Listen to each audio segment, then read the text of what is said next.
There's some kind of an additive in it. So, okay. So we did have enough money left over from the grant to take care of those expenses. And really what I need is a couple of good men, volunteers of course. Monday we're going to bail, and it takes really two men. Joe Lackness built this box, and it's a chute so that the cans or the bottles fly down into the baler. But you have to have two people on either side of this box to lift the board that allows the stuff to fly in. You know, the problem is we've got all the material in these huge boxes that are 4 by 4 by 4. And, you know, even the forklift can lift it, but it doesn't tilt them. So Joe figured out this kind of a chute deal, but it needs 2 men on either side to lift the bar, so the stuff flies into the baler. So I guess I need, I mean, if any, we have volunteers for Monday. We're going to start at 8 a.m. But it would be great if I had a bunch of men that I could, you know, call when we know we're going to bail again. So that's kind of what I'm looking for. I think that's it. Thank you. Thank you, Helena. All right, Las Moras Restoration Project.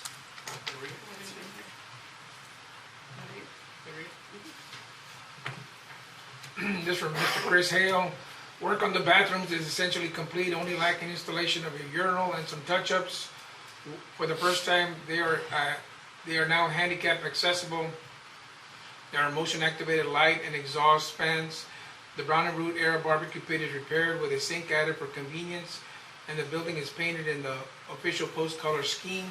We made some recommendations to the board for improving drainage to minimize flood damage at the swim park.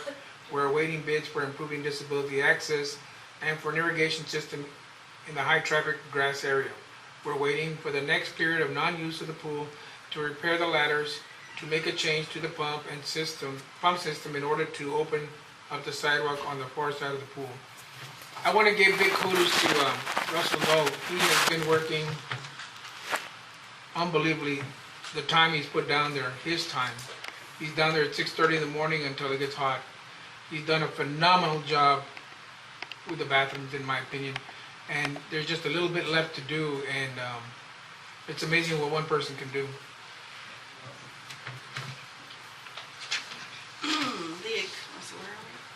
The Eclipse. Recreation. Oh, did I miss recreation? Oh, they're on Ad hoc, hiatus. ad hoc. I did that on purpose. Okay. Ad hoc? It's ad How hoc, did I and then- miss all that? I don't know. Ad hoc. I think we have a report. Is anybody? Elizabeth here. Elizabeth. Thank you.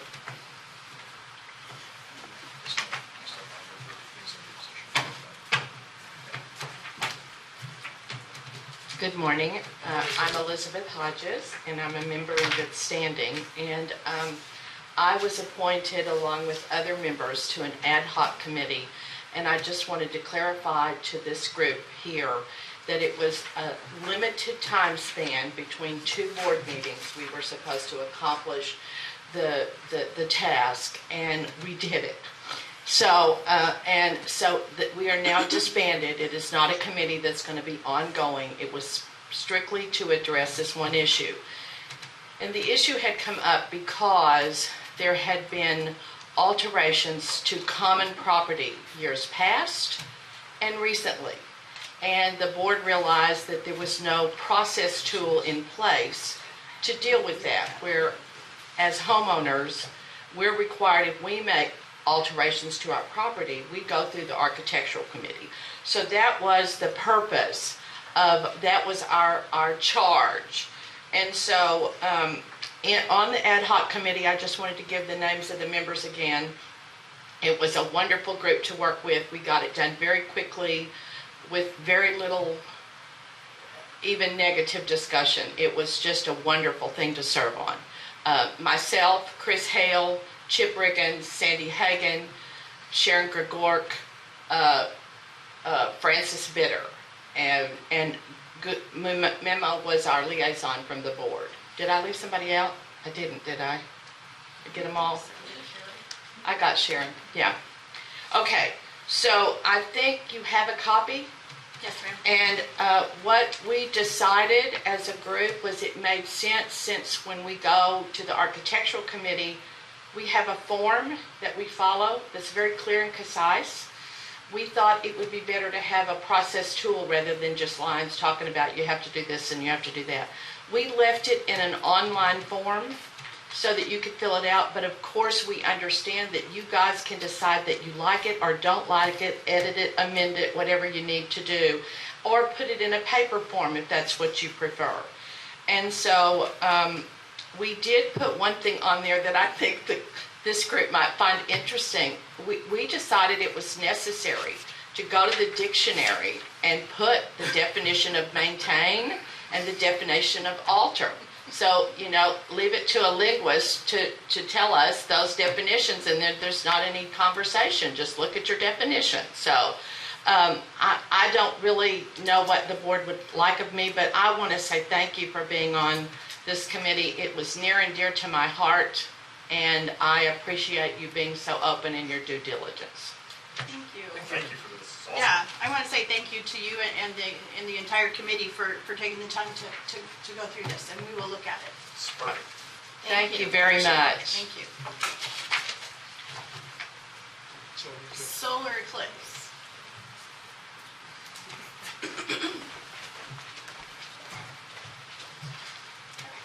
Been a little distracted. So our next solar eclipse meeting will be Wednesday, the 26th at 6 p.m., I believe. So in about 2 weeks. We have been going over ideas, so now is when we're going to start making concrete decisions and plans. So if you want a role in any of the planning, we're always accepting ideas, but please come to this next meeting. So that is where we currently stand, because then we can start meeting with the fort managers and everybody to make an overall plan for the entire process. So that's where the Eclipse Committee currently stands. Where is the meeting? Oh, here. We'll be in the boardroom. Questions? Sorry. Yeah, I think a workshop is probably in order to definitely. work through all of that. I know there was some confusion about the committee, and then I don't know if maybe, I wasn't going to mention the confusion over that, but we might as well. yes. At our last community council meeting, we were informed that the Eclipse Committee created by the board several months prior was not functioning. And we were asked if we would create a committee. And that was a vote of community council at our last meeting to create, the motion read to create the committee. So we did that. And so we're in a little bit of a confused state because we not only voted as a community to have community council have an Eclipse Committee, but we also voted to provide startup money. So I would like to have that clarified, because on our books, we either have to do away with our motion and our committee, or have it function the way, what we had in mind was that it was very much like Fort Clark days. Okay. Same situation with board liaison, board members as members of the Eclipse Committee as they are in Fort Clark days. And since we need to recognize the 501(c) status, it's community council's responsibility to oversee. Okay. So what we would like to have, what I would like to see happen is that the community council decision stand. Okay. with total cooperation. I mean, I don't, I No, think it's just a absolutely. technicality. Yes, and I don't want that to get in the way because. I don't either. Because you guys do, lion's share of. And our a lot of the volunteer, work. the volunteers would probably cooperate either way. It does, I can't talk for everybody, so. I just know that we did make, a motion was made by Francis Bitter and seconded, and those in attendance voted to create the committee, Okay. as we reported that last board meeting. Right, and I didn't, it didn't sink in when Yeah. you said it because we had still had we hadn't disbanded the previous. And we didn't know that. We really didn't know that. No, and yeah, it was just, We had no way of it knowing. was just a communication error, so. So I don't know what the board wants to do, or what, do we want to wait? I But don't, y'all, just to clarify, y'all run all the Fort Clark days, yes, sir, and you create your own committee in order to run Fort Clark days? yes. So the precedent's already been set, that you can create a committee to run something. Yes, and it's actually in our, it's part of community council's, I guess, our obligation. Part of it is to provide educational, historical, it all ties in with the Fort Clark days, part of the 5013C. And the eclipse would fit into that, because what I understand is that the educational part is, well, just the committee is going to provide education to the community about the impact of the eclipse on each one of us. But they're also planning, I want to get in your report, but they're also going to have programs and speakers going on at the school. So all of that coordination, and we do have all kinds of volunteers that are used to the setup with Fort Clark Days. We just felt like it was a natural thing for us to do.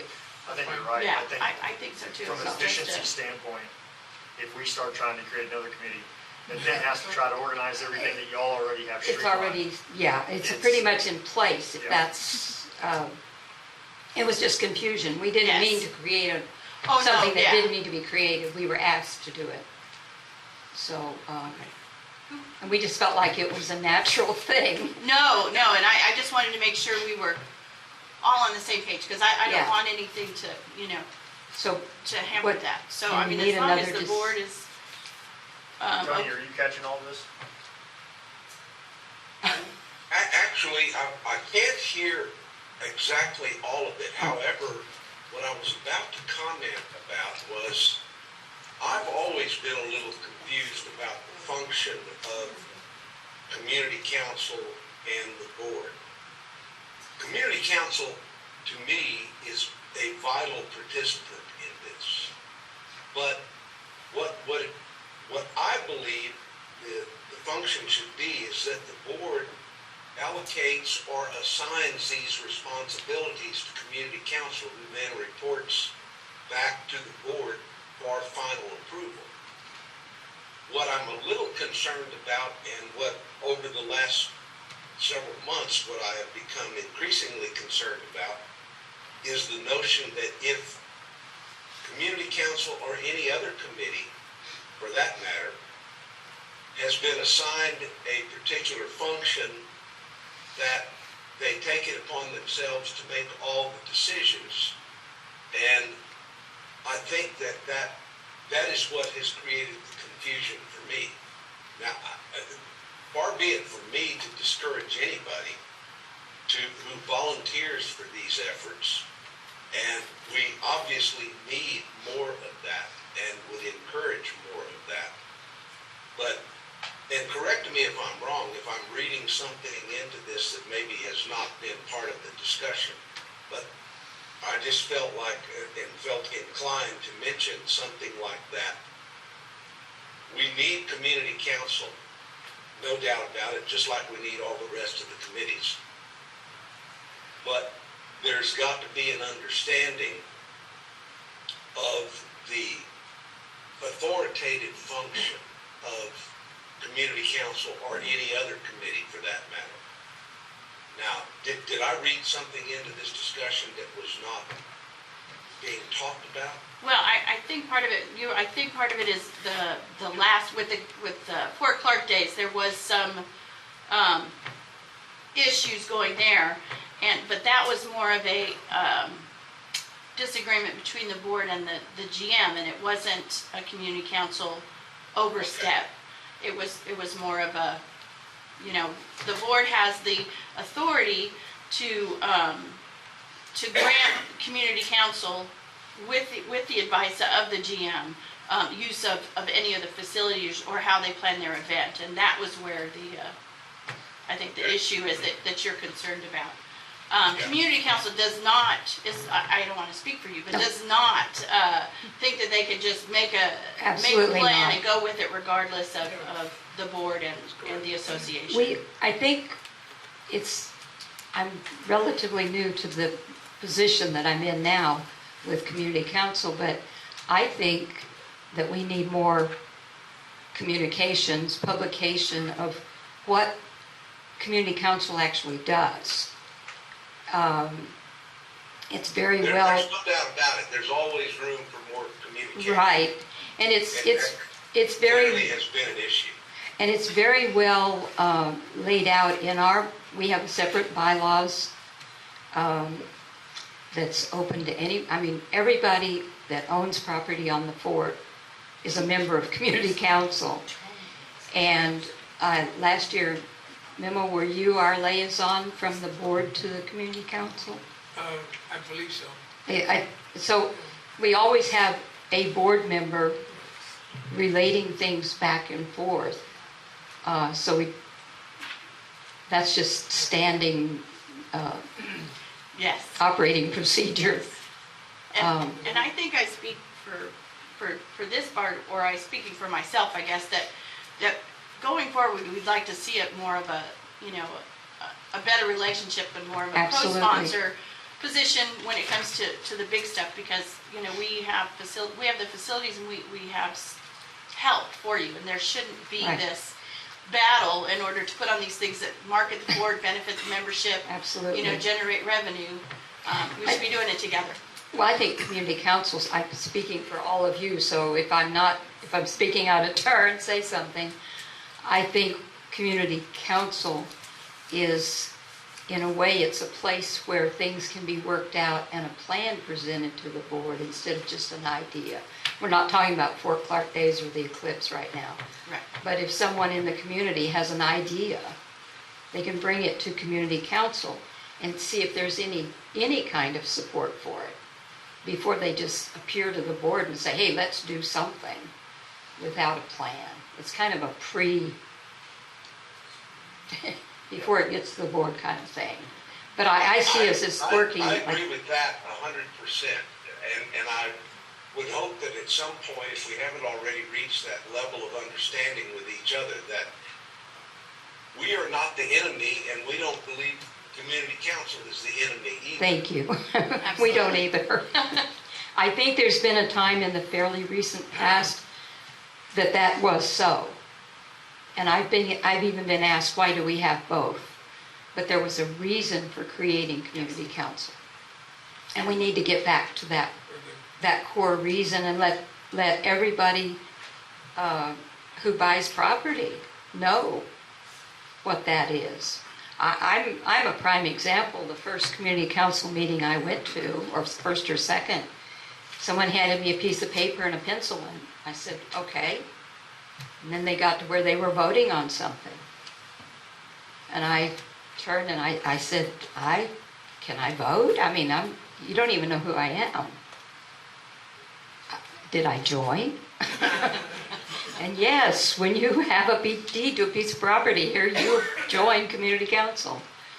And we'd like to see, a lot of more involvement from members. So I think at the ground level, that communication needs to be initiated, because I'm going to tell you right now that I had no idea what community council was until I really started concentrating on it. So that communication effort from the beginning of when someone acquires property in the fort is vital existence of community council. I mean, I can't think of a better way to communicate issues to the board than to have an organization like community council who talks outside of this setting that can then generate those either questions or issues that need to be addressed. I can't think of a better way to do that. So if we make a better effort at ensuring that our folks know, number one, what community council is and how it can serve them as a member of this homeowners association. Thank you. I agree wholeheartedly. And I don't think it'll be hard to do. I think it just takes some. A little bit of effort. One thing that community council was talking about, and our meetings are public and our minutes are public, but it was just a discussion item about maybe forming a committee in community council to work on the new member packets. That's And funny, bring them up to date, I let just wrote people down- know all this stuff. Yeah, I just wrote down, maybe we could put something in the And- welcome package. And it needs to be there, and our intentions, our bylaws and everything are very well worded, and they're right out there for anybody to read, and they should be in everybody's closing packet when they finalize the sale. That would help. Yeah, definitely. Ms. Barber, in the meantime, I'm of the opinion that we've already disbanded the original committee of the Eclipse We that didn't- was started. not officially, Well, it went away because they quit, so do we need to make a motion? So does our motion just simply, Just carry on. Yeah, Well, just carry on, just like it's four card Christina, is days. that okay? I mean, we just carry on? Carry on. Just like it's 4 card days, Okay, with a different time. okay, thank you. Thank you. Now the reason I'm here.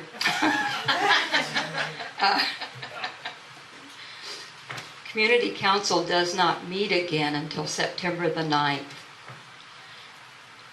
We are functioning now without a secretary because our secretary was required to resign.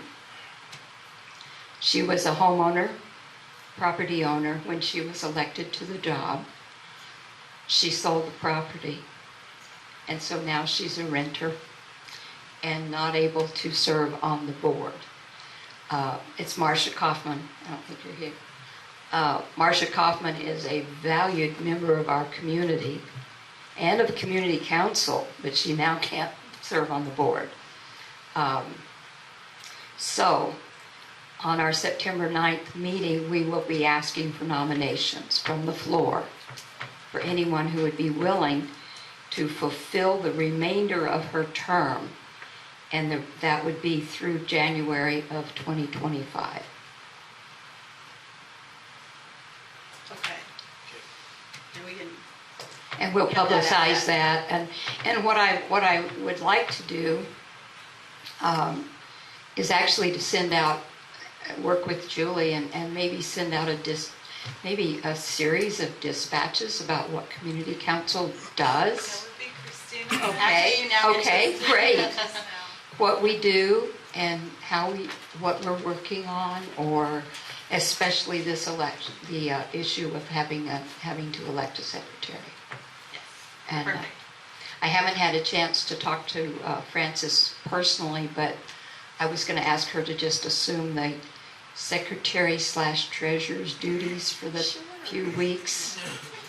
So she's already doing it. So, but we didn't want to make it an official appointment of the secretary. We'll just let it ride if that's okay. Oh, no, that's your, yeah.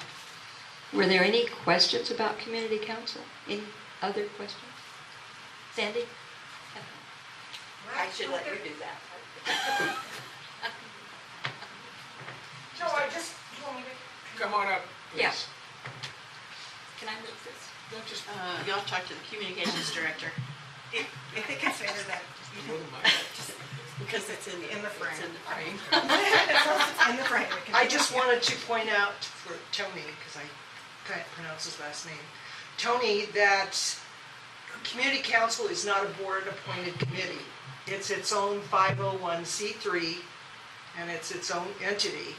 And of course, the board must give approval, like you said, for using any of our common property facilities. I just wanted to explain to him that it's the forum for our members to come forward when they have issues they want to discuss, maybe not before the board, for community council. But it's an important distinction, I think, that it's not a board-sanctioned committee, it's its own 501c3. Thank you. And I just wanted to add one thing. You'll see a slight difference, even though community council has a board of directors, very much, we look just like this when you come to the meeting. However, you are all members as if you were all board members. Like here today, one of them has to make a motion and a second, and they're the ones who vote. In community council, any of you can make a motion. Anyone can second the motion, and you all vote. That's what makes it more accessible, if that makes sense. Yes. Yes, ma'am. Okay. Thank you, Barbara. How many members are active in community council? And is that dropping or going up? It varies, and right now, last time we had very few, but it's also summer. We have fewer. When I first started coming, it looked just like this room right now. Sometimes more, sometimes less. What was that question that was asked? He asked how many people participated in community council on a regular basis of coming to the meetings. Okay. The last meeting was not as well attended. And actually, it's a compliment to the board. I did hear that the reason community council attendance might be slacking off is because the board was more open and receptive to questions from us. So are we putting you out of a job? No, because like Sandy said, we really do have separate duties and responsibilities, but always working together. You guys are all members of community council, so just like there's no dividing line. But that was said to me, was like, why do both? And other people have said, well, I'll just take my complaint to the board. And I'm going, if it's a complaint, maybe you should run it through community council and see if it's a valid complaint, or before we even get to the board. And why the board would want to be responsible totally for conducting Fort Clark Days or the eclipse is beyond me. Thank you, Barbara. Thank you, Barbara. Well, and so what you've just done is reiterated how important it is to communicate to the general membership what community council is. And I appreciate you for your explanation today.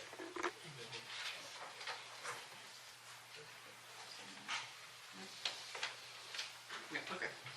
All right, so email votes. Our first email vote, the board of directors voted to appoint Tony as secretary.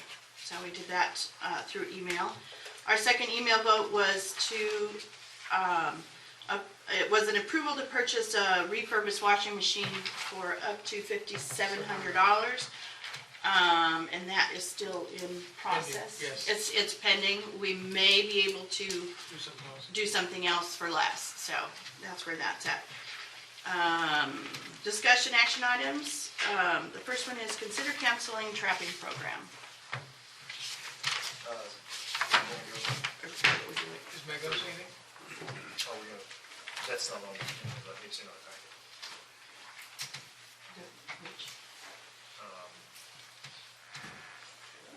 Christina, do we need, is that not in there? Oh, I was gonna say that, sorry. I was gonna say that during the board, our little board report. Christina Bitters has been hired as the Director of Communications. So she will also be doing all of the dispatches and we're gonna give Facebook, everything like that. We're giving Julie a break.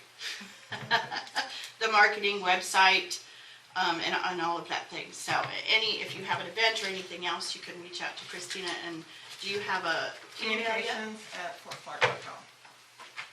Say again? Communications with an S at fortclark.com. I guess you may want to get a dispatch out Monday with the Yes, email address. I've already got it drafted. And updating the welcome package is on my list of things, so. All communications donated. There you go. All right, so now, our discussion action item is consider canceling the trapping program. Do you want to Yeah, speak on that? Matt's not gonna say good morning. anything. What? No, So, Matt was gonna say anything. Not for this Oh, part. no. Okay, we just want to kind of update, we had a managers meeting a couple of weeks ago, and we were just trying to get a feel for the managers to be able to communicate with us and tell us of any problems, and just try to keep things running smoothly. And one of the issues that came up was trapping. The issue came up because Matt showed concerns for the lack of deer, which I think most people that live in the centralized portion of the fort don't see a lack of deer because the deer hang out all around the houses. But from our hunting program perspective of it, Matt's having a hard time filling tags.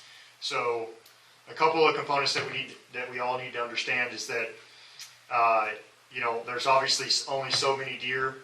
100 have been trapped by one company this year, and I believe it's 75 trapped by another company this year. So 175 deer have been trapped this year. In the last, from June of last year till now, 175 deer have been trapped. And the revenue generated from those 175 deer is, it's roughly $67,000. And if we had shot those deer with our hunters, we wouldn't just generate a lot more money than that, potentially double, but also a lot of these people stay at our hotel. They spend money at the gas station, at Super S, at Ziggy's and everywhere else. So these trappers that come in here, they buy these deer and they transport them to some other ranch, and some other hunter from Houston comes and shoots it, and they make the money off of it. So Matt's concern was that if we continue to trap the deer and we diminish our resources, that we won't be able to sell hunts. And the hunting industry for us makes more money. And he has some really good ideas on that. We don't currently turkey hunt. We do gun hunt on the fort. He was on the common area here, the main body of the fort, but he was for gun hunting on the 400 acres and bow hunting on the fort, making some adjustments there to make it safer for the residents, but also allow our deer to continue to flourish and have something to sell. Not just out of the selfishness of the fort, but also to be of service to our community, so the money that these people spend gets spent in this county. So the word from Matt is, as of right now, last year was the hardest year that he had ever had. Some of these people were sitting 4 sits and not seeing any deer that they could shoot. And they only come to the fort to shoot axis deer. They do not come to the fort to shoot whitetail. So that's why it's on the agenda.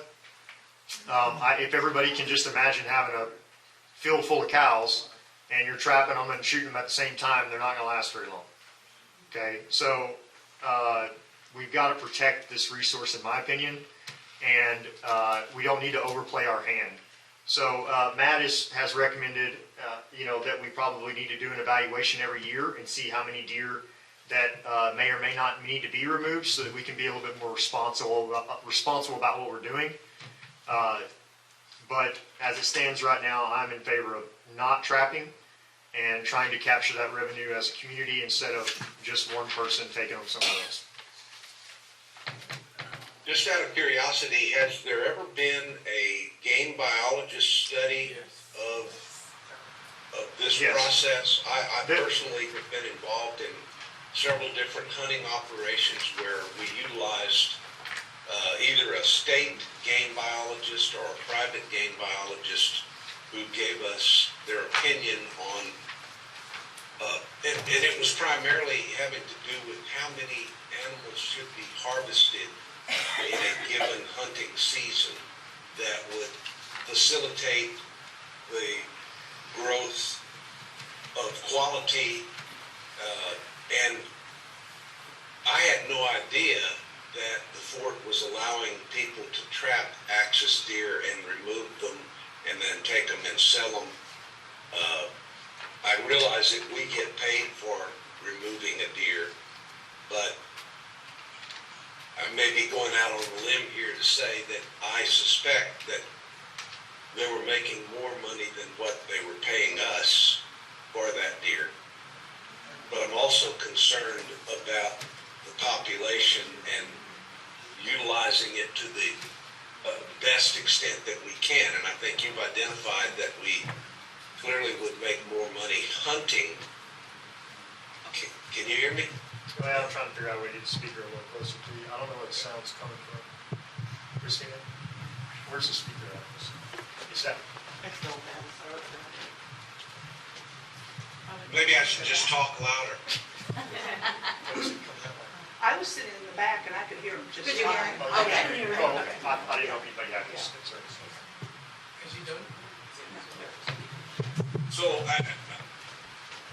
I'm not questioning what Matt said at all about his recommendation. I just wondered if we in the fort had ever considered or had a game biologist perspective. Yes. Okay.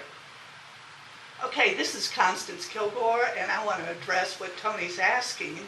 Yes, we've had a state wildlife biologist here, and his recommendation was to trap a certain number of deer because we had too many deer for the amount of property we have, and as a result of that, our deer were smaller in size than what most hunters want to hunt. So that was why we had the trapping program in the first place. Yes, ma'am, and that's correct. And Tony, just to answer your question, yes, there was a survey done. I believe it was maybe 7-8 years ago. So in that, it's been a long time, and that's why Matt's, basically saying we need to do it a little bit, we need to do something a little more, yearly. But since then, per Matt's recommendation or his testimony, he's saying that this has been the hardest year to date, or last year was the hardest year to date to kill any deer because there's just not many left. So, and he has said that he signaled that there had been a steady decline since we started trapping and since obviously we started hunting, doing an axis hunt in recent memory. So it's time for another evaluation, and obviously I think he's throwing up the red flag saying, hey, something's not right. We need to take another look at this, and so that's where we're at. Yeah, there's certainly a balance that can be Right. struck Right. that would facilitate maybe both trapping and hunting.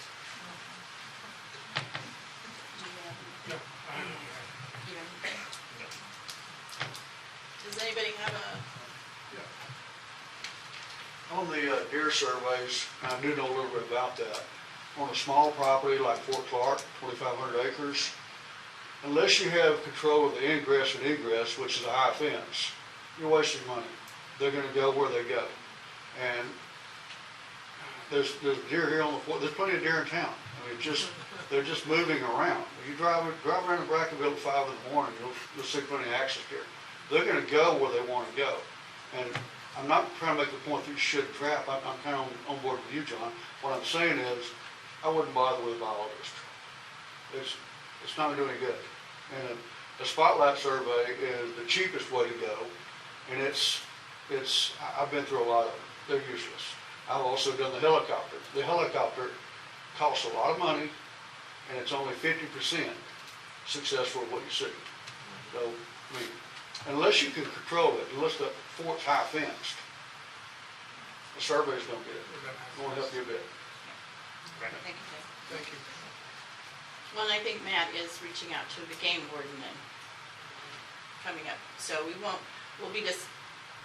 determine the rest of the hunt next month. This month, we're just discussing the traffic, The removal of the traffic. the removal of the Right. traffic. So, if we're done. Well, it may be a function of government that a lot of people think is useless.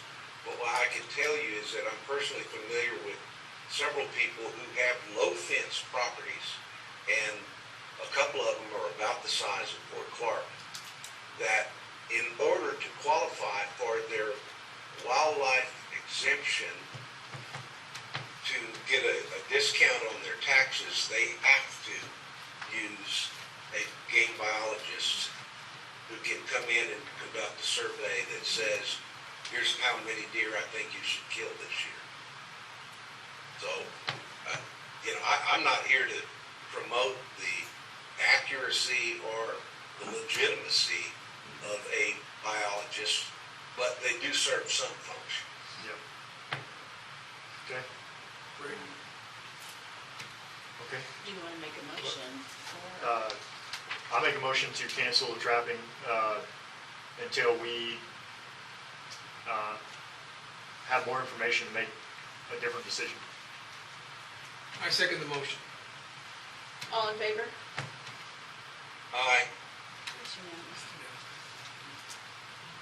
All right. Consider approval of Ambitions Lawn Landscaping Cleanup for Unit 3. There is it in our packet.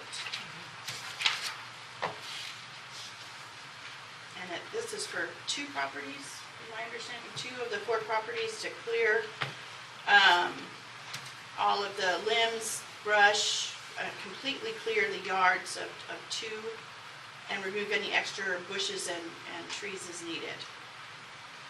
And we have and that's it, so.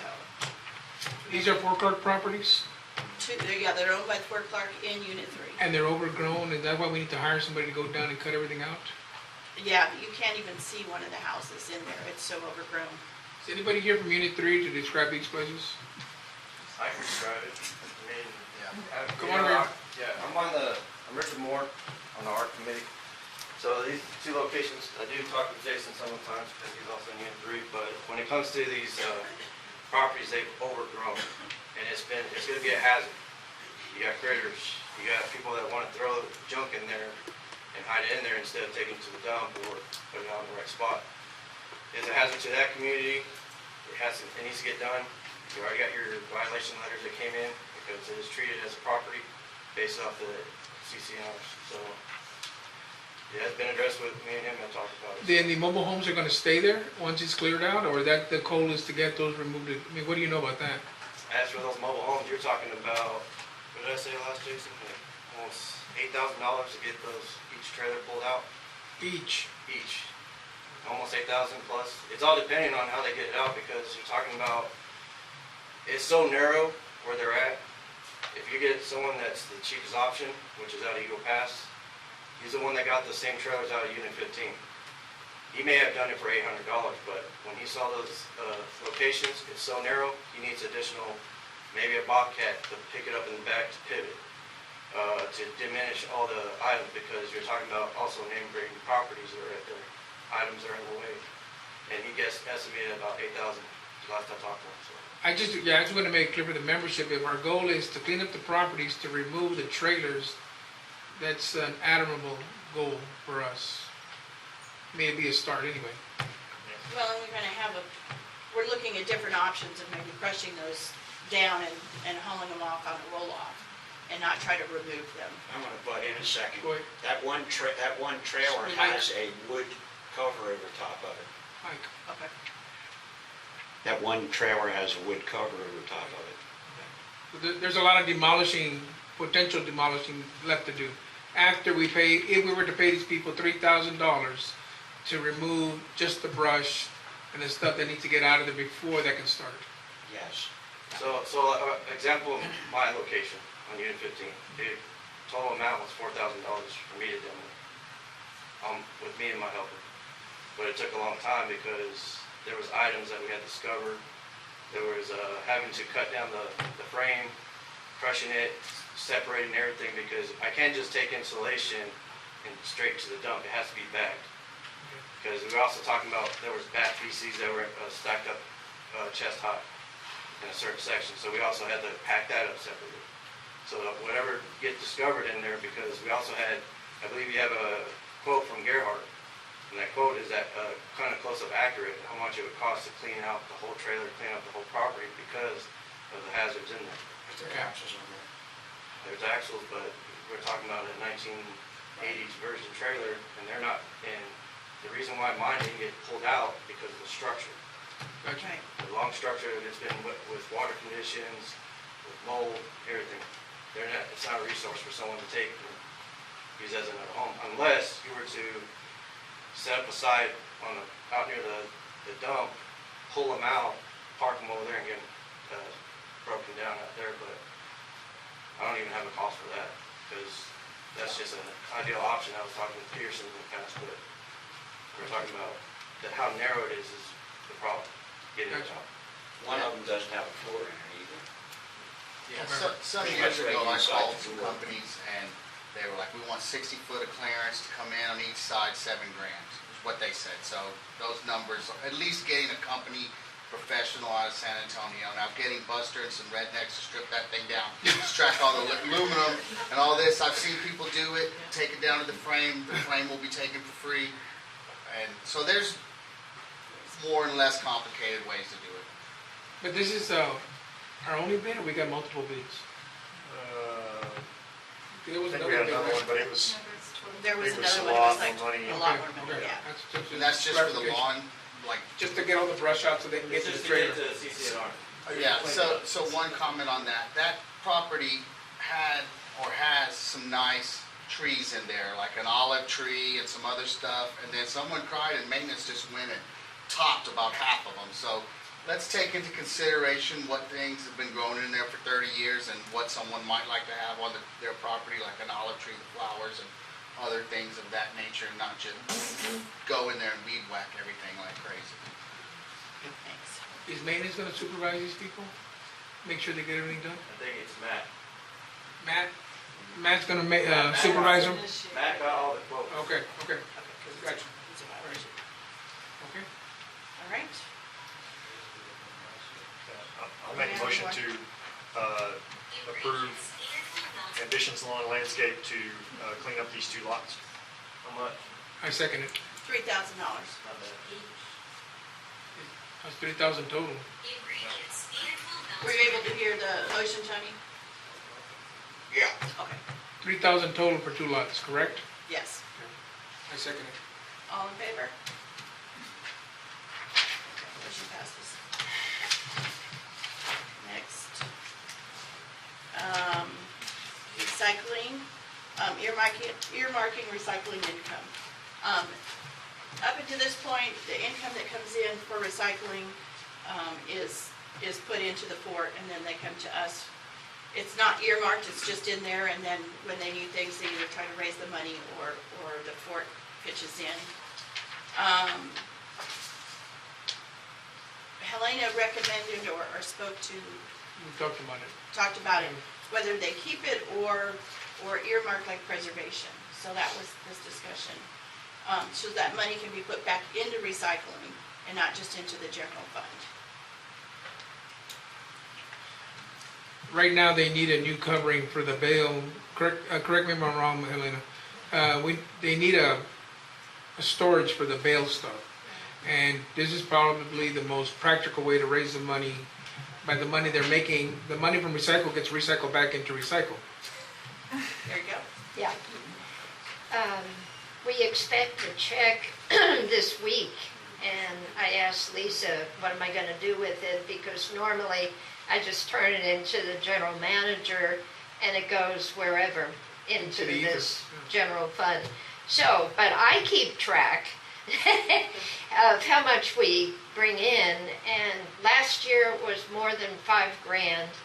And I believe I gave you all a copy for 7 years. I think it was 21,000 plus. So, you know, we're helping the fort. But boy, we work hard to do it, so. And I know there's been discussion in the past that, well, you know, the fort has to do a lot of labor and stuff to help with recycling, which is a cost, but that is more than set off in what you've saved us from going to the landfill. Yeah. So, I mean, we probably already have dug new cells at this point. Yeah, and as was mentioned last month, again, my data over 7 years was 600,000 pounds, or a little less, that did not go into the landfill, which is amazing, because this is all volunteer, so. And with the size of our community, that's amazing. Yeah, yeah. And we do welcome, you know, people from Brackett, if they come, good, bring the stuff that they want to distribute. And I usually pick up from the bank, you know, they have shredded paper, what do you call it, the Methodist Outreach Program brings lots of cardboard to maintenance, and of course that goes into how much money we're making. And let's see, I used to go and collect cardboard from Rio Grande Electric, but I only have a car, so I wound up not doing it anymore. So, but, you know, everybody's welcome to bring recycle. Is there any other entities on the fort that are, I mean, almost strictly volunteer that we take their money? Preservation. But preservation comes Well, out but of our that dues. comes out of our Yeah. dues. Yeah, Yeah, so that there's, could be you know, anyone. there's no other, you know, No. The golf commission. but the golf committee keeps their money and uses it for the golf course. Yes, absolutely. So they're already, I mean, that point would make that that's probably the better way to handle it. Well, make a motion, or unless there's further discussion. The only, Helena just got the grant to buy that. Oh, yeah. Yeah, we've already, yeah, we got 10,500, 1,000 from Rio Grande Electric, and 9,500 from Coca-Cola. Keep drinking. Yeah, we need, you know, what gives us money in the long run is aluminum cans. So we encourage beer drinking and soda drinking always, and also to bring it to us. Like there's a ton that goes, people are thirsty when they're playing golf, especially now. So I've got a ton that I'm going to bring over. You know, they collect the cans, beer cans, so I'm going to grab them. So Monday, we're going to have a lot of aluminum cans to bail. So, yeah, Barbara. I would think the only thing, if we were gonna do that as a board committee, that you just keep records of, You bet. of the funds and how you're spending it. Yeah, Or and, your report. go ahead. I was just gonna segue into the fact that we have Fort Clark Days and we have now the Eclipse event. And we need to focus on recycling all that stuff. Yeah. There's a lot of cans and it's a major effort we need like an army of people on those days to go out and retrieve that. Last year you had the barrels for the first time. Two barrels. And they put holes in the top so people could only drop Yeah. cans in. And then they still force They trash still down were in there. food in. So we may need to create a recycling army for Yeah, see, that would be events. great. Our problem is, you know, I schedule people, can you work 2 hours a month? And boy, it gets difficult, especially in the summer when a lot of folks are on vacation and whatnot. So, yeah, so I'd love to have so many more people, you know, volunteers. The question that I had is, as I get income from the recycle, and it goes into, say, your, whatever you name it, recycle fund in the board, I still would have to, I mean, the accounting system will still keep track. When I say, gosh, we need to buy 2 pieces of lumber, that's still gonna, I still have to go to the board or the accounting people or general manager, I guess. So you'll have full accounting of what. Are you saying you don't want to keep the funds yourself, or if?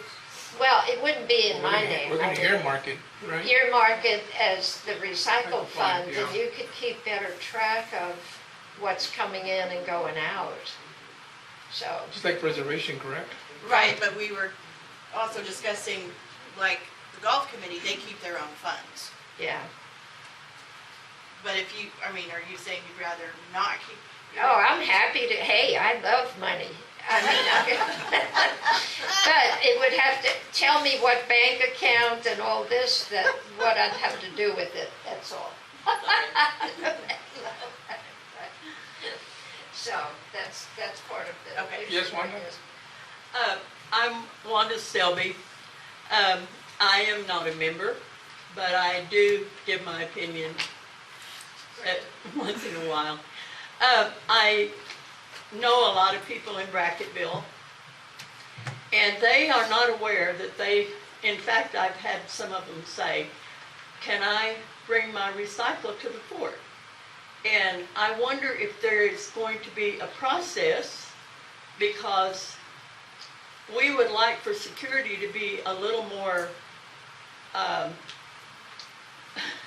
to keep people out of the fort, tell you the truth. But there needs to be something, I don't know, maybe someone that recycles a lot, they could have a little something on their windshield or something so that people can come in from Brackettville, because there's a lot that could be in our recycle. Well, that's definitely something we can put down as a discussion.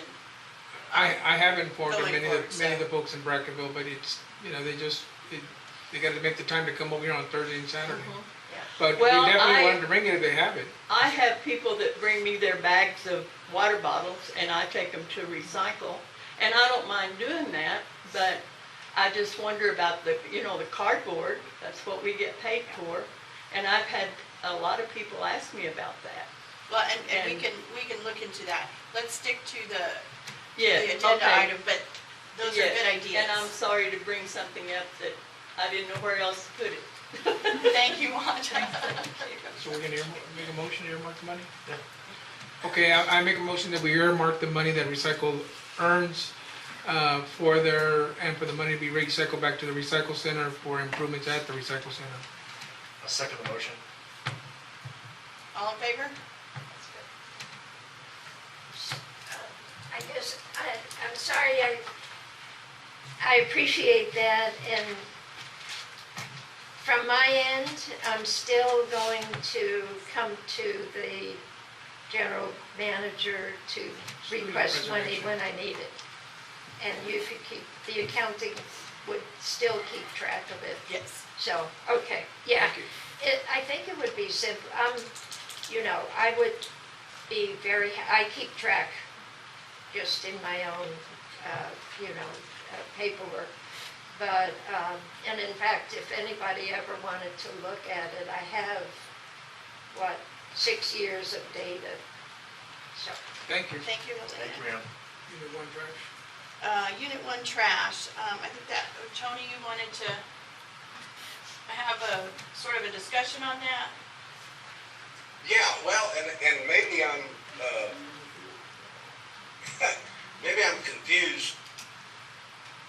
It seems there's been a lot of discussion amongst people that live in Unit 1 about the problem that we have with garbage collection. And I actually talked to John the other day about how we could approach this. And if certainly, I know Constance is there, if there's any other people from Unit 1 that have something to say about the garbage collection, I've sent Lisa a couple of pictures of the location where the garbage trailer used to sit, and there's still people that dump refuse there, cardboard boxes, etc., that they don't put into the garbage collection trailer. And I know that John and others have had some discussion about what to do about the trailer, because the trailer was in a location that made everyone uncomfortable. And if I'm wrong about any of this, any of you chime in, but the trailer was, it had a smell about it. It was right in the middle of the parking area in Unit 1. So the trailer was moved, but I have to tell you that where it was moved to, I think, is not the optimum place, because in order to get to where the garbage trailer sits now, you have to drive through a little part of the driveway that is bumpy, and then you can't drive on through when you go past or when you dump your garbage in the trailer, because that goes into what I think is a maintenance area. And although a few nights ago I did drive into it, realized that the gate was shut on the other end, so I turned around and came back. But it's a little difficult, even for me, to back up out of there where the garbage trailer is currently located. Now, with that being said, I'm showing my ignorance about how we do garbage collection generally on the fort. And I don't know how it was that, I think I figured out how it was that the garbage trailer was being used for Unit 1, because so many of the units are, the way the Unit 1 is put together, there's not a central location other than with a garbage trailer that you can establish to allow people to deposit their garbage and have it picked up. And I asked that it be put on the agenda simply, maybe more for my benefit than anything, to figure out if everyone, at least those in Unit 1 or anybody else that has any observation about it, is aware, as I have become, that garbage collection in that area is an issue.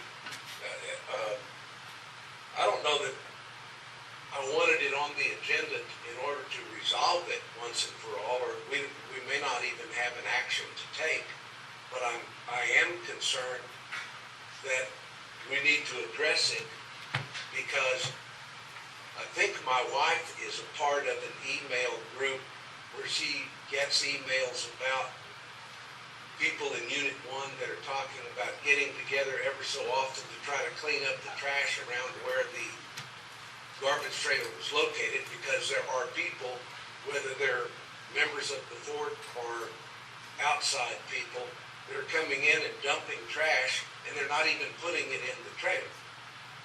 So it's a problem that I would like to see addressed, and maybe I'm being a little selfish about it, because I have a place in Unit 1, and I would like to see everyone in Unit 1 get some assistance with this idea of how do we dispose of our daily garbage, and where do we dispose of it. So I'm not here to offer a solution. I just wanted to know if there's others that are as concerned as me, and what maybe I've not been a part of previous discussions about this, but it is important that we try to address it and get some finality to how do we dispose of garbage in Unit 1. Does that make sense? Yes. Yeah. And you have this, that we moved it because of that issue, to see if it would work better where it is now. Constance is here, and, Are you gonna talk on it? Well, you've got something, I'm gonna be different from what you say, as I always say. I can't hear what she's saying. She's about to. Hi, Tony, it's Constance. So, we do have good garbage service in Unit 1. And so every Monday morning at 6 a.m., maintenance comes and they they empty our trash cans that have been put out on the curb. And that works really well. That's what I use. We have other people that prefer to use that trailer. The issue has been not so much the Unit 1 people, but we have people coming in from all across the fort dumping things, mattresses, all sorts of trash, that if they had to dispose of it, they might be charged money by maintenance to pick it up. So that has been the problem. That has happened repeatedly. Now, where it stands today, as I understand it, what Philip has said, is that we're supposed to put our white goods, like cardboard boxes, etc., now where the trailer is. And and I can tell you, I somehow didn't get the message, and I put a cardboard box out where everybody used to put the cardboard boxes and where the carports are. But now I know, so I think we're getting someplace with that. And Tony, you're right, it's tough. I think you're driving a truck, I'm driving a car, and going to the trash trailer where it is now, I have to avoid a big hole, and I can't back out of there either. And I've had to then go through the maintenance yard and out through the gate if it's open, which I don't mind doing. That's fine. So that's all I had to say about it. Thank you. When Tony and I spoke the other day, Ms. Kilgore, and what I expressed to him was that it was just moving the trailer to outside the carport was just a remedy for the immediate problem. Mm-hmm. So when I walked back there with Philip and said this is probably a better place to put the trailer for now, and then my major concern was that nobody would be able to turn around, and that if we got that complaint that we would keep taking steps to make it better, but due to the workload of them and the trash situation we have with, right now, it didn't make sense that they're going to have to move. Now, Tony, you probably witnessed this. They're going to have to move a lot of trash that looks like it's been there from 1901 just to make an area to turn around. So we probably need to get in there and move some of that stuff and make an area to turn around if that ends up being the final remedy. But it wasn't meant to be a permanent solution. It was just meant to be a step to get it out of the carport so that people were not being assaulted with flies every time they open their doors, getting in their vehicles and stuff. But and I spoke with Tony about this too, as far as the trash goes and people dumping random trash, we've had these conversations in the past, and we can put a camera out there. We've had it. And we can get the license plates and we can go chase the bad guys down and we can find them. But then the problem, in my opinion, becomes they're not going to pay the fine. And so we're in a quagmire where they don't pay the fine, but we send the fine. And then we've got to now make a decision in executive session as to whether we want to get a lawyer involved. And it just ends up being this long, drawn-out mess. And ultimately, the best thing to do is for people to stop throwing their trash there. But we all know that's not going to happen. So I personally don't have a solution. I don't know what the solution would be to make people stop dumping trash in random places on the fort. So, but I don't think that fining all of them is necessarily going to work. I'm not saying it's the wrong thing to do. I just don't think it's going to work. I believe the original. Well, I want to make one observation. Constance is going to think that I was spying on her, but now that she's confirmed for me that she takes her garbage can out to a location where it's picked up by maintenance or someone with the fort, I actually saw her carrying her garbage can back to her home, and I was puzzled by that. I thought, what is she doing with that? I had no idea that there is a location on the curb where we can dump garbage. And look, I don't expect this board today to take any action on this issue. And maybe I put it on here more for my benefit than anything, but I think developing some discussion about how we can approach this is important So like I said, we don't need to take any action on it. And maybe it's just been more of an educational discussion for me than anything at this point. Tony, this is Anna Martinez. An update, I guess, is educational, since you said we do have garbage pickup for the people that have townhomes along Avenida Juarez. If you have a townhome that's facing the creek or in the back, you carry your trash can to the front on the access road. So if you see how Constance that lives in the back carries it all the way to the front full of garbage, in the evening she carries it all the way back. Some people are not capable of doing that, so that was why we got the garbage trailer. Also, we have Airbnbs where the people are there for the weekend. They can't take a garbage can out, so we direct them to go dump them in the trailer. We do send an email out to all the residents of Unit 1, and they were been told of this whole process. I haven't gotten any complaints on the trailer being moved back. We had a lot of complaints about flies and everything before. So I think we're going in the right direction of putting the trailer somewhere. I have had a lot of complaints about being able to back up, turn around, ruts in the road, and what happens when it rains and there's mud everywhere. The word hasn't gotten completely out to put anything around the light pole. I did send an email, but not everybody reads my email. My husband is the worst. He always says, "What are we doing about this?" But I think once we get everybody trained, also we've noticed that less people are dumping in the trailer now that it's been moved. I don't know if y'all hid it from the public or what, but we know where it's at, but there's less garbage in it now. So I think we're going in the right direction as far as getting the problem ironed out. We just need, like you said, a little bit more adjusting to it, being able to get in and out of there safely. Okay. Regarding the ruts in the road, I know we have some caliche over here at the recycle center. I think if our tractor is working, they can smooth out that road and fill in those holes with the caliche, so it'll be a smoother road for the residents if we do one. Yeah. Okay. All right. Moving on to discussion item, consider approval of transformer upgrade at the RV park. Do we have that in our packets? I didn't see that. I know. But I know what it's about. Okay. The RV park is the best way to describe it. The transformer is at a level, this is the way I understand it, it's at a level 50. We have a lot of RVers out there that are sucking up a lot of energy, and with the heat, they're just, it's just taking too much energy for that transformer. We want to upgrade it to a 100, and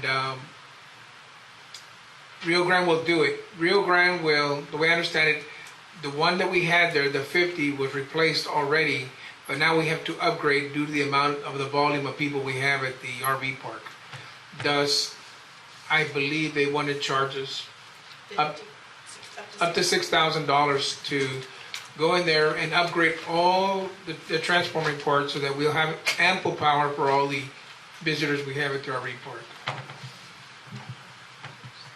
And for future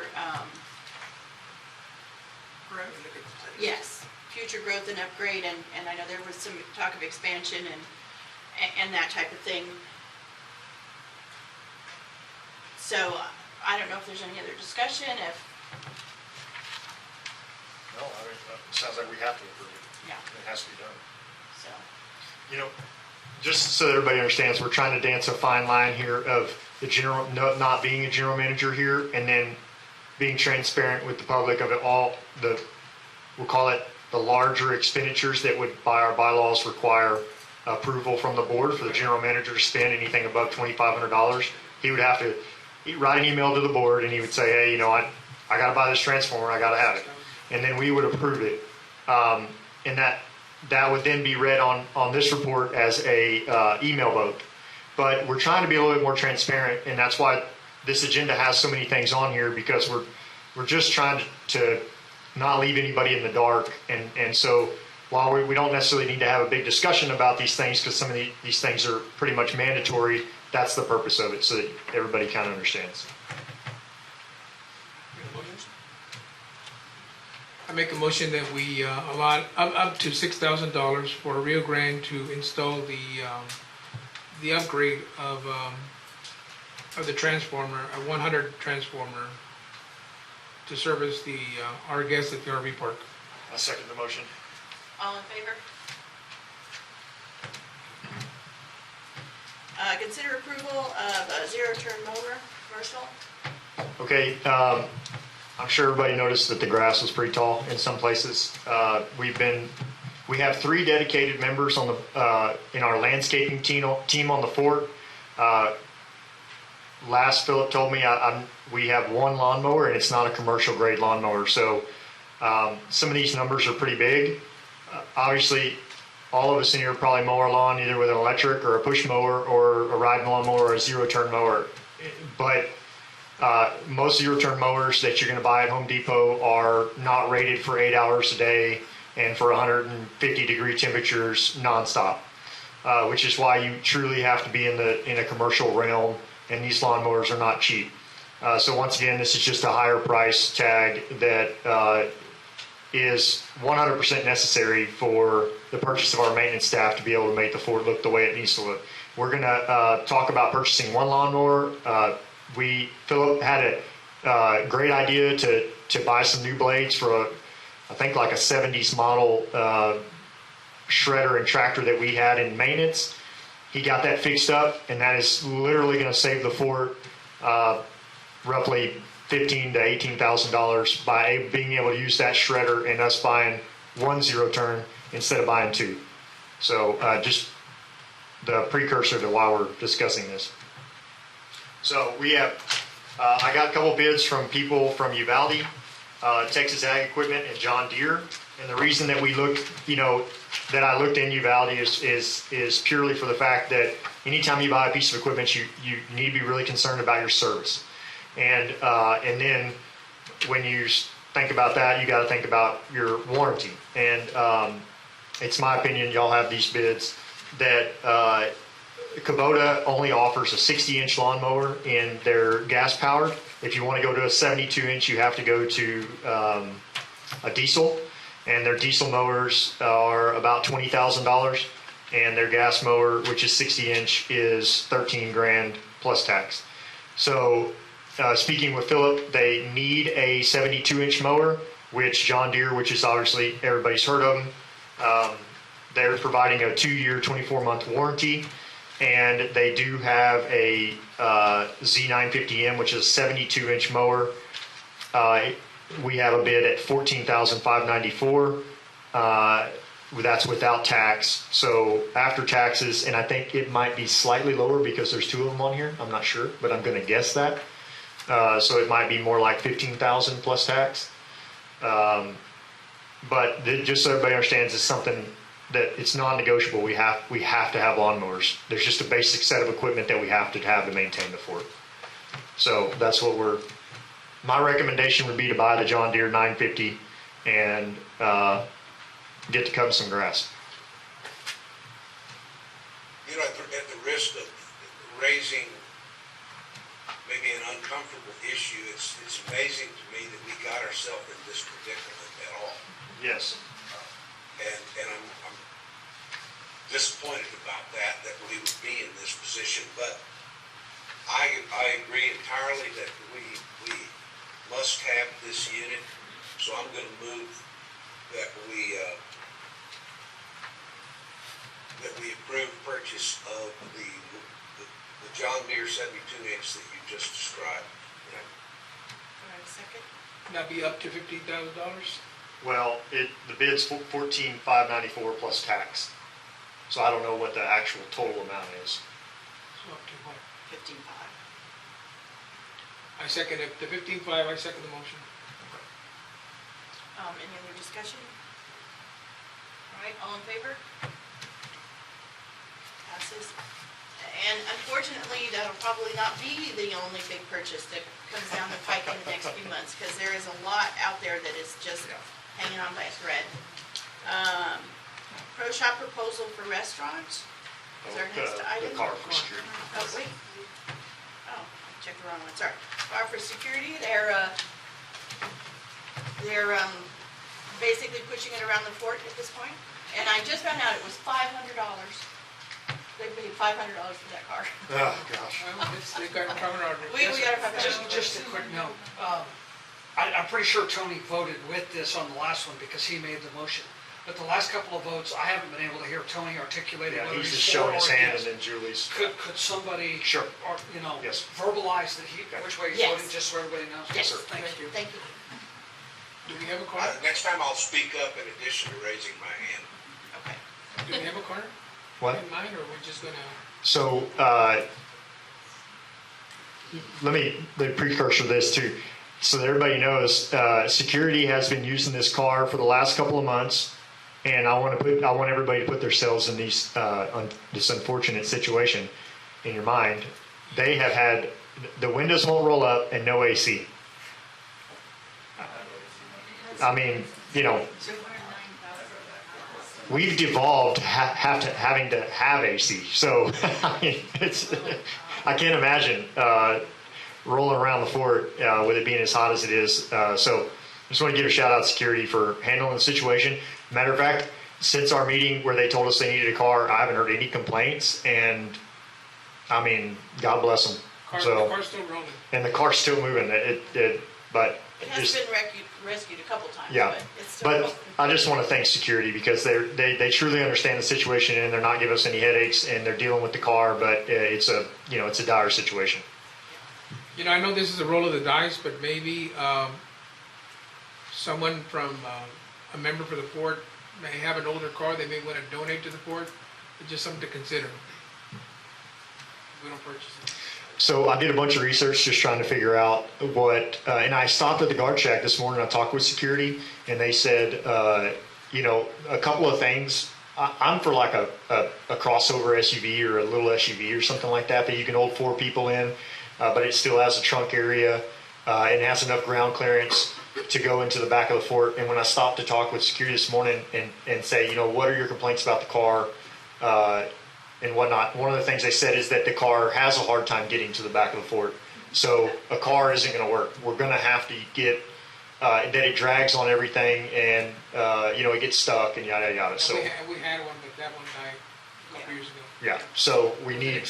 It would be my opinion that we need something like an Xterra, like a mid-size SUV or a small SUV that is of a newerish model and. Truck. Or a truck, and I would just set a budget. I looked around at a bunch of different stuff. I would set a budget of $12,000 and tell Matt to find something that's under 60,000, 70,000 miles. Something that's kind of what I was thinking. Yes, sir. Bill Herman, what about talking to the sheriff of all the cars that they have confiscated, that they put out as an auction?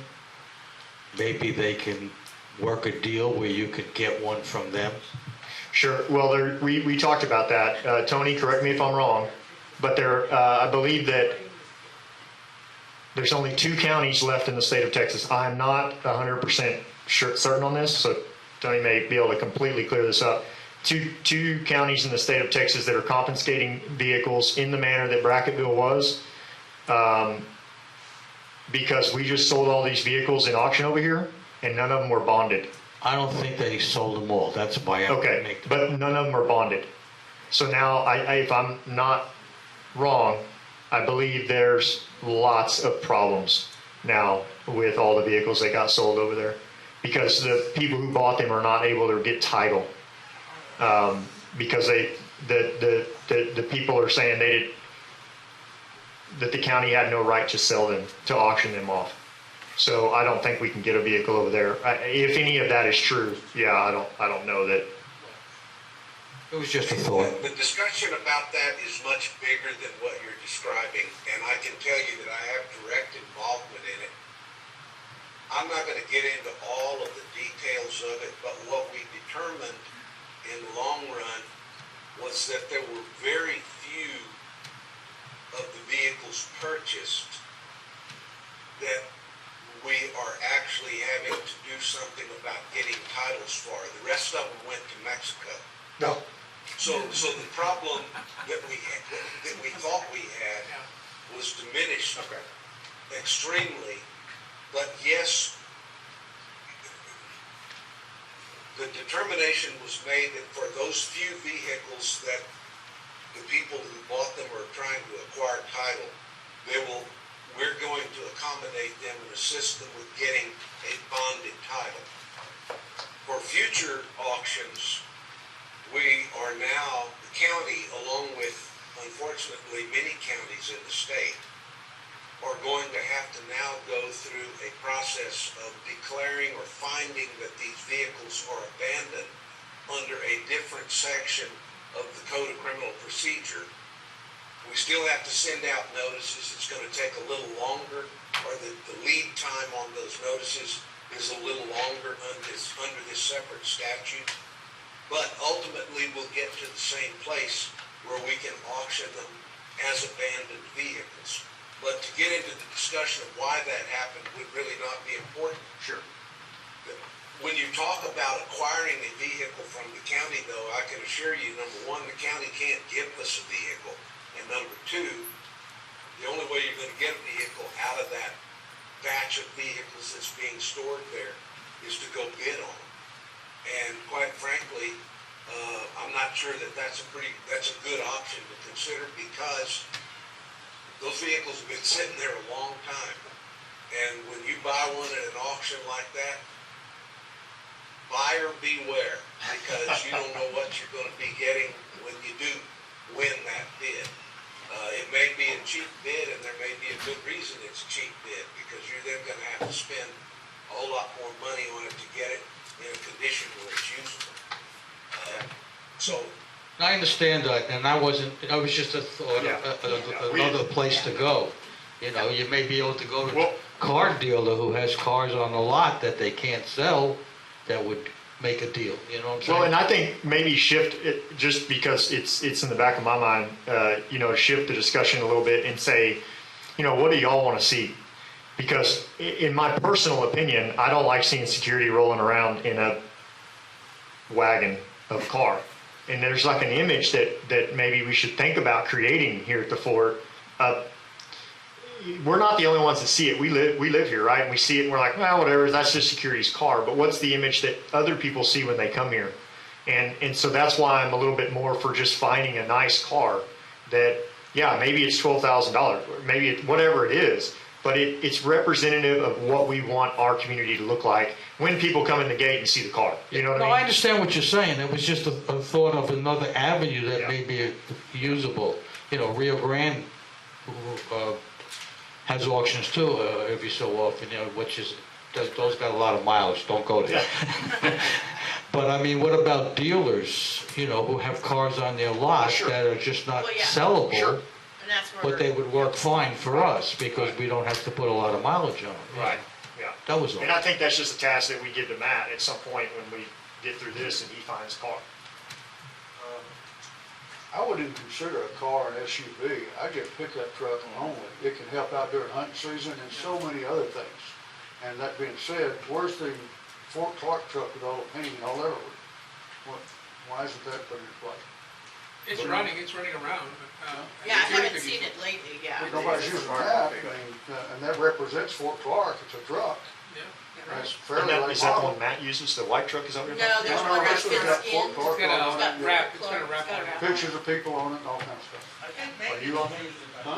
Maintenance uses it to pick up cardboard. Of course not. And then they also use put the labels up on the display up front. So they're utilizing it for maintenance. Okay. I think it would be, I have no opposition to allotting some money for a used car for security. I think we ought to try to reach out to the membership in case they are trying to sell a car. I know before I became a board member, I offered a less than $130,000 Tahoe, 130,000 mile Tahoe. I offered it to the former GM and for $5,000, and he wouldn't take it. So there may be somebody in the membership that may be able to sell something at a reasonable price and not take us to the cleaners. So maybe a dispatch or something? Yeah, dispatch. To start off as a phase. First phase, ask members. Next phase, if you don't get that, just start planning phase for it.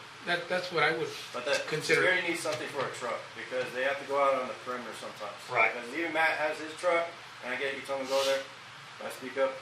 But when it comes to security, they got to have accessibility to a lot of the lots, because what if Matt's truck goes down next? Let's make a plan for phases for his vehicles too. Yep.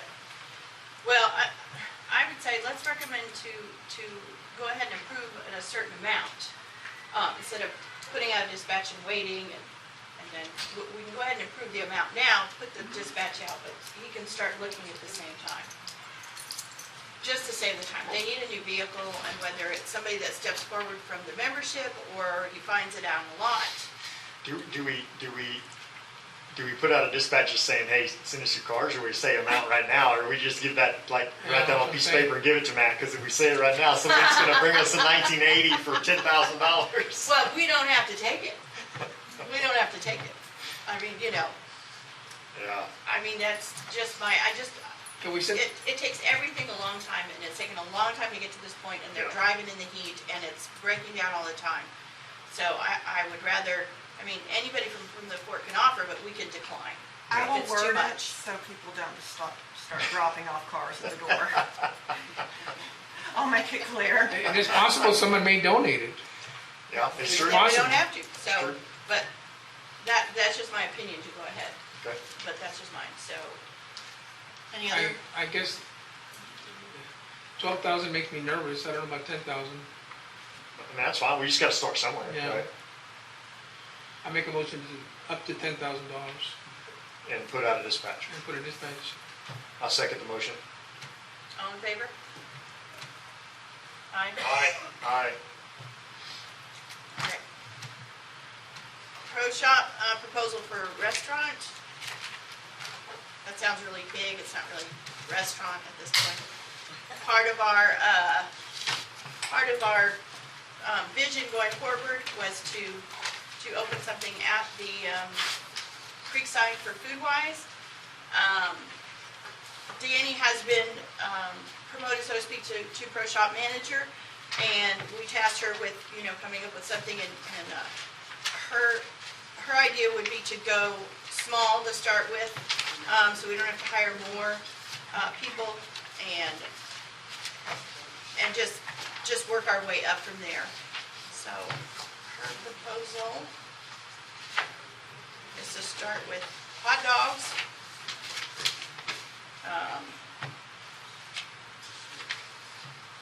and sausage probably, and two clear things, and she's costed out everything on here.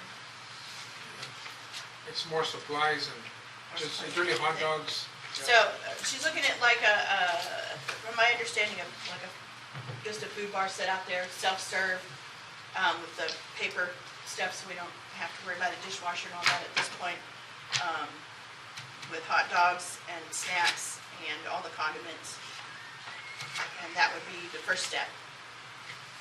So it's just like a hot dog deal that you would find in a convenience store or pretty much any other golf course. If you've got the rollers, Yeah. Here's what she had to say. Selling hot dogs doesn't require any certifications or licensing since they are pre-cooked and considered a prepackaged food. We will likely sell more of what we already offer, such as chips, soft drinks, and beer. Hardly any changes to the pro shop need to be made besides a bit of rearranging. The impact to employees will be low since a self-serve hot dog is low maintenance. It's versatile. They can offer a variety of toppings such as the ketchup, custard, mustard, all that, and then maybe in the future, cheese dispenser, chili, Frito pie nachos. We can just build from there. And let's see what else. Happy customers. That's about it, yeah. So, I mean, I don't What's the see- cost again? It's $342. And that's for all the supplies, the machine, and, she costed everything, disposable gloves, dish soap. Just not the actual food, because that Yeah. goes up and down. But she thinks the food cost for hot dogs is really only gonna be about, she costed it down to the penny, 54 cents per hot dog, including relish, so. We'll make it back in a month. Yeah, I agree. Yeah. And so, I have a question. Do you have to have any health certificate? no, because it's considered a prepackaged food. It's already cooked, so we don't have to have a certificate for that. And the Skinny County, so. There is that.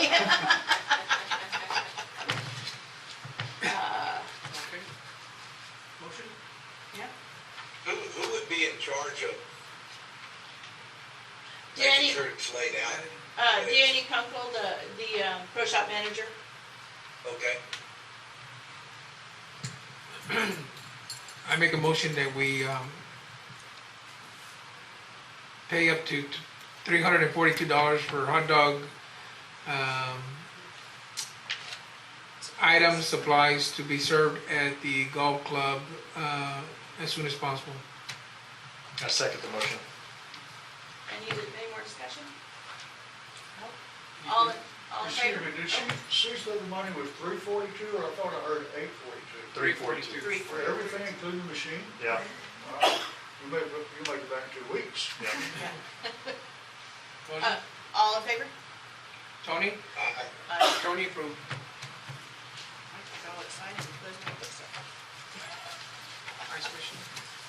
All right, also, the next one is an ice machine for the pro shop. The one that's there has been barely working for months and is so old that the part we think we need is no longer made. And it's in the back of in the back where they're no longer at, so they would like a new machine. And right now, all three of ours are down, so we need to get things up and running.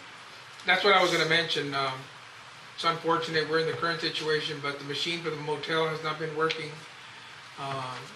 The one at the golf course is on its last leg, and where's the other one?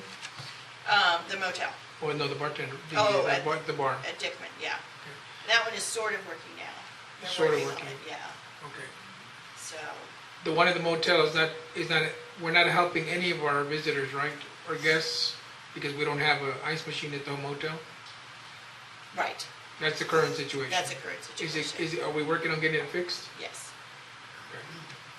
But we need a new one at the club. at the golf course. Golf club, Yes. yes. And she's asking for a smaller unit. She thinks the one that was there was more than they needed. So the one she is looking at is the Scotsman UC 2024 For $28.95? For $28.95. And she gave me the price, or she gave me the amount of that it would make. It's right here.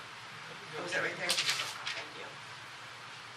So it would produce 230 pounds of ice a day and holds about 80 pounds, which means that's plenty for them to bag up. They do have the freezers to, for tournaments to go ahead and bag the ice up and have it set aside.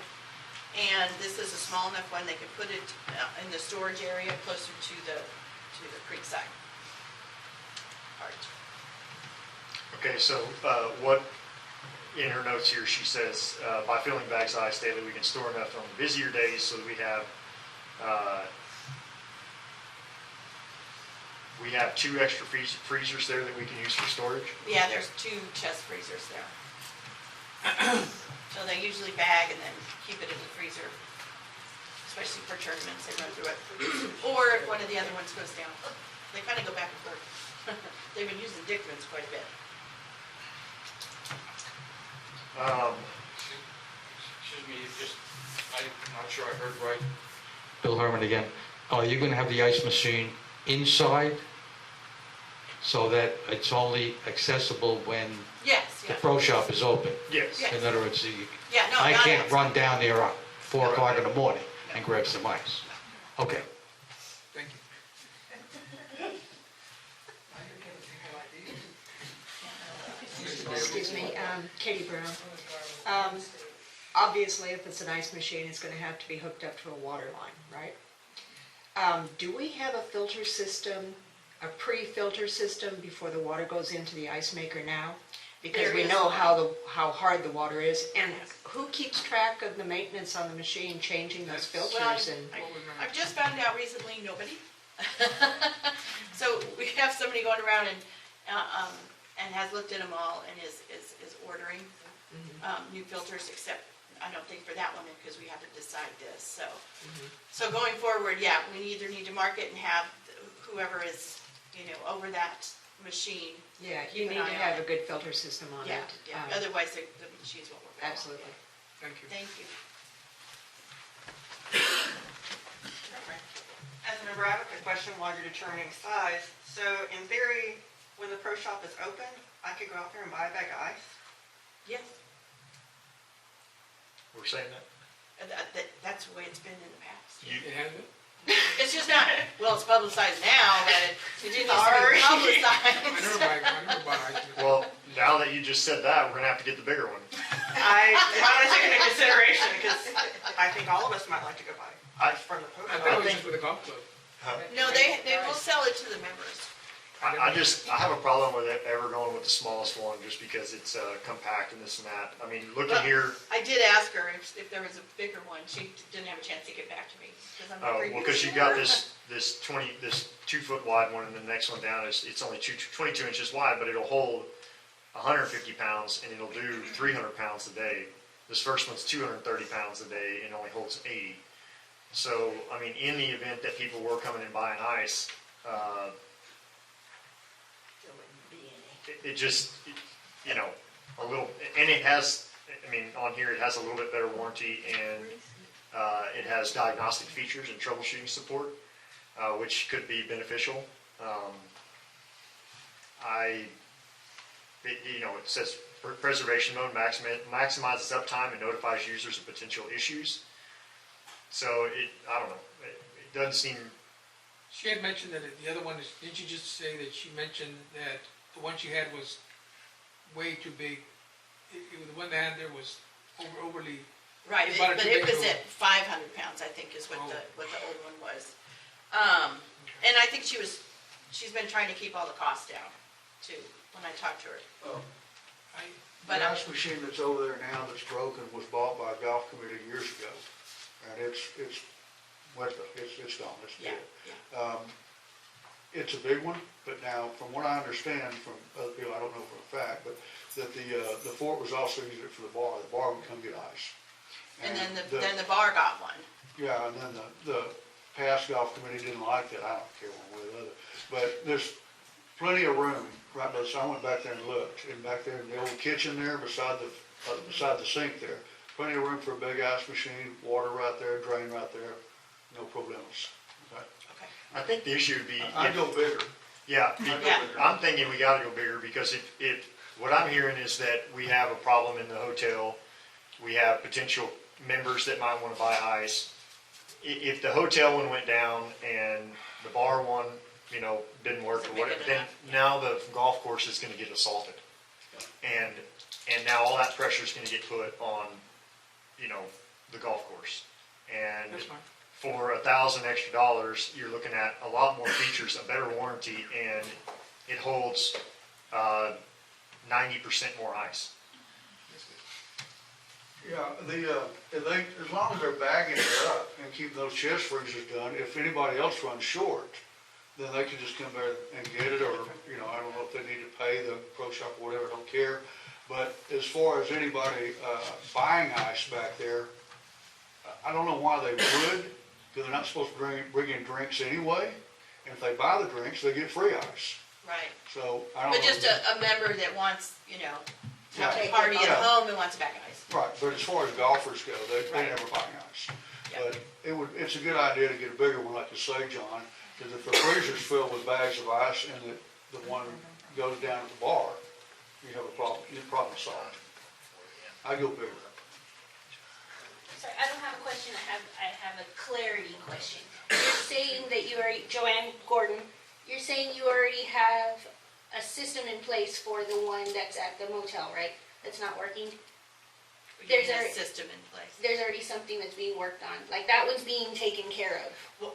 Yes, we're Correct. trying to find out what the problem is. So this is like, that one's being taken care of now, this one is completely not working and Completely that's not why. working, and the one in Dickman is having some struggles. That's all I just wanted clarity. Okay. Thank you. Hey, Tony, what do you think? I like the notion of going with a little bigger machine. I think it's important that whoever's there staffing it do exactly what the gentleman suggested, and that was bag it up. Let's stay on top of that and bag it up and store it in those chest freezers. Yeah, they So do that that. we have a little surplus of ice. Okay. Okay. Do I have a motion? John, go ahead. I make a motion to buy the MCO 322 Prodigy Elite given to us here for $3,974. And I think that may be without tax. So, plus tax, Plus tax. whatever that is. Do I have a second? I'll second the motion. All right, all in favor? Aye.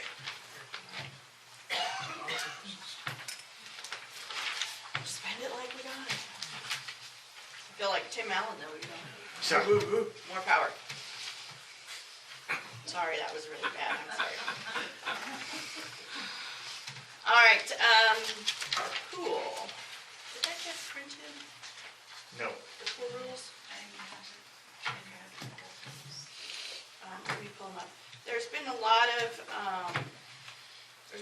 of tension down at the pool between members, non-members, the staff, and everything else. And we have a board down at the pool with rules on it, a board at the top with different pool rules, unwritten rules, rules that are in our rules and regulations. So let me pull up. The rules and regs. I thought John, I just sent them to your phone.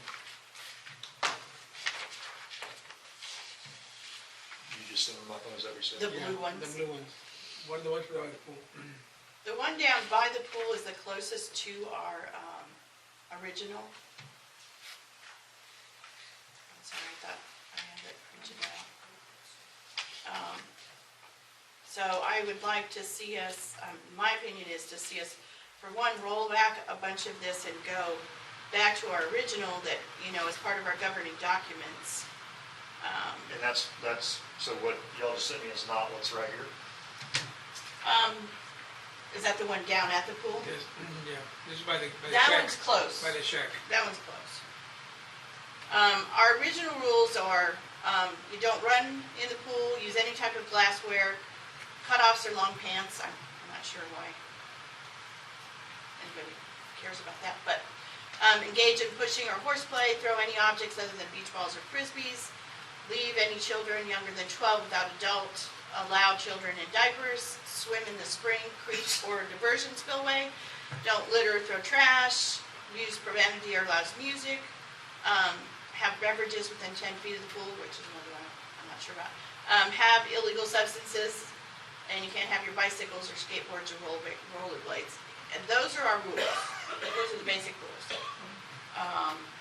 But there is a ton more that are no thong, there was no sitting on the wall, no climbing over the pump,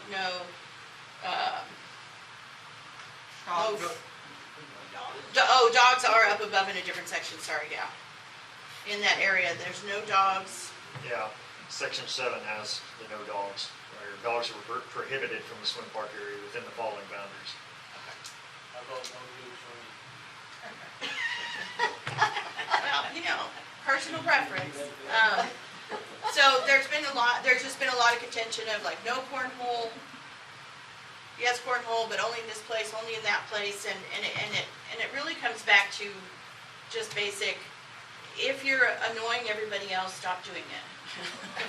but we can't make a rule for everything that goes on down there, and you know, members don't know. I've had a lot of complaints myself from members that are like, I go down there, you know, 8 months out of the year, nobody says anything, and then I'm down there during the summer, and I can't do this, and I can't do that, or, you know, that we're being ruled to death. Hold on a second, Barbara. Sure. Let me just read what we have there at the shack. Must wear current wristband, which everyone gets at the gate. There's no lifeguard on duty. Use park and pool at your own risk. Children under 12, which is already mentioned. Fort Clark can deny access to anyone at any time. Fort Clark is not responsible for theft, loss, or injuries. No horses in the park. No pets in the pool area. Keep out of the spring. No fishing tackle in pool area. No cooking in the pool area. No littering. Pool closed on Thursday. Swim park closes at dark. No inappropriate attire. And they specify specifically no string or thong bikinis. So, as a member, I think they're all pretty reasonable. Most of them, and people, it's unfortunate that everything has to be spelled out, but, and that's to protect all the membership. Just one comment. We go down and do deep water aerobics, so we're there several times a week. And we all think we remember seeing a sign fairly close to the kiddie area. It's not there anymore. And it said no standing on that wall between the adult pool and the kiddie pool.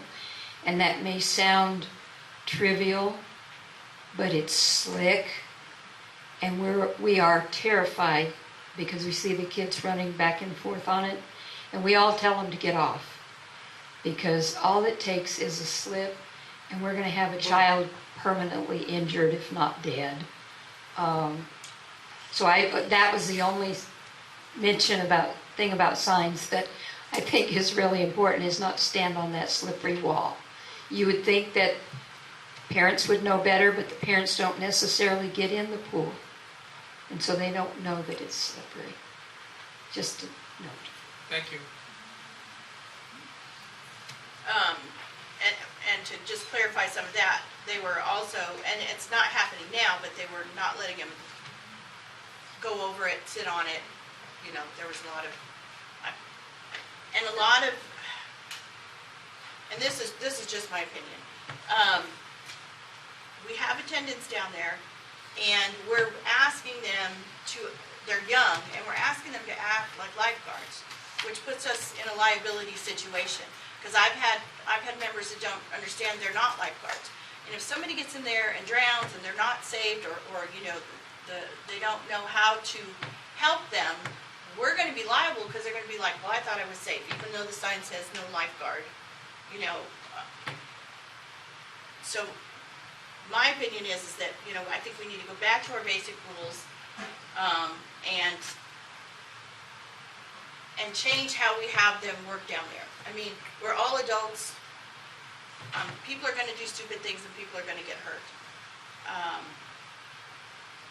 But I don't think we should rule ourselves to death on this, and that's just my opinion. So, is the problem that we're issue processing that there's too many rules? Too many Or rules. are we talking about the tenants enforcing rules that aren't written? A little bit of both. Because we have them all over. Our documents say what our rules are. They're, you know, they've been recorded, they're a governing document, these are the rules. But then, you know, we keep adding to those rules, and then some of them are written down on the board, some of them are not, some of them are, you know, just... So, where did the rules come from? Those particular rules have been up there at least 5 years. No, the ones that are unwritten, the ones that aren't right here or on that sign, where did those rules come from? Some of them came from Mr. Peterson,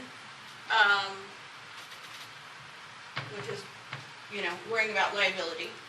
And some of them are an incident happens, and it's like, okay, well, this is a problem, so we're just not going to allow it anymore. Instead of, okay, this was a problem, don't do this. You don't just keep making up rules whenever we have a problem. I think if the people that are working down there follow the rules that we have in our governing documents, and the ones that are written as you enter the park, and the ones by the shack up front, I think they're all kind of overlapping, and I do think that it does protect the membership.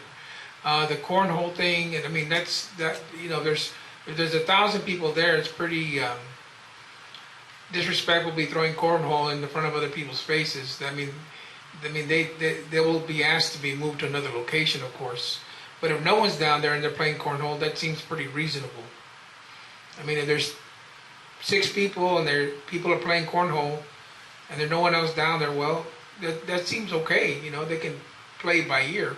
But if there's 1,000 people there, it's not a good idea. Tony, what do you think? Nope. Your sound. Hey, Mel, you got your list?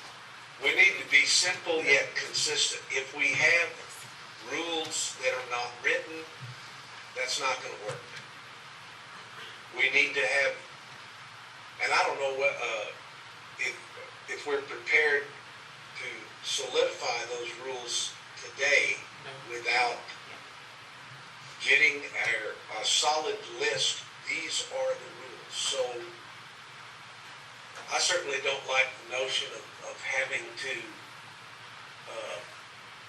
instruct those folks that are working down there to start being more authoritative. But if that's what it's going to take in order to enforce those rules, then we need to set them down and say, here is what you need to do. When you observe this conduct going on, you need to do something about it. You need to say something about it. But I'm troubled by the fact that we have a set of rules that are posted on a board out there, and then we have another set of rules that nobody knows about. I'm concerned as well about visitors, guests that come that may not know about these rules that are not posted on the board when they go into the pool area. Correct. So, I don't know, how would you suggest that we establish that simple yet consistent set of rules that everybody knows about when they go into the pool area? I got something that we need support with. So typically at like SeaWorld and all these other event places, what do you do constantly when you get ready to buy the tickets? You sign an agreement on there what the rules are when you come in. Like if you're not a member, we already have our members familiar with our rules because they have them when they get their house. So these non-members that come in through the gate, I need to sign this before you can come in. That could be a solution to help that they've been warned.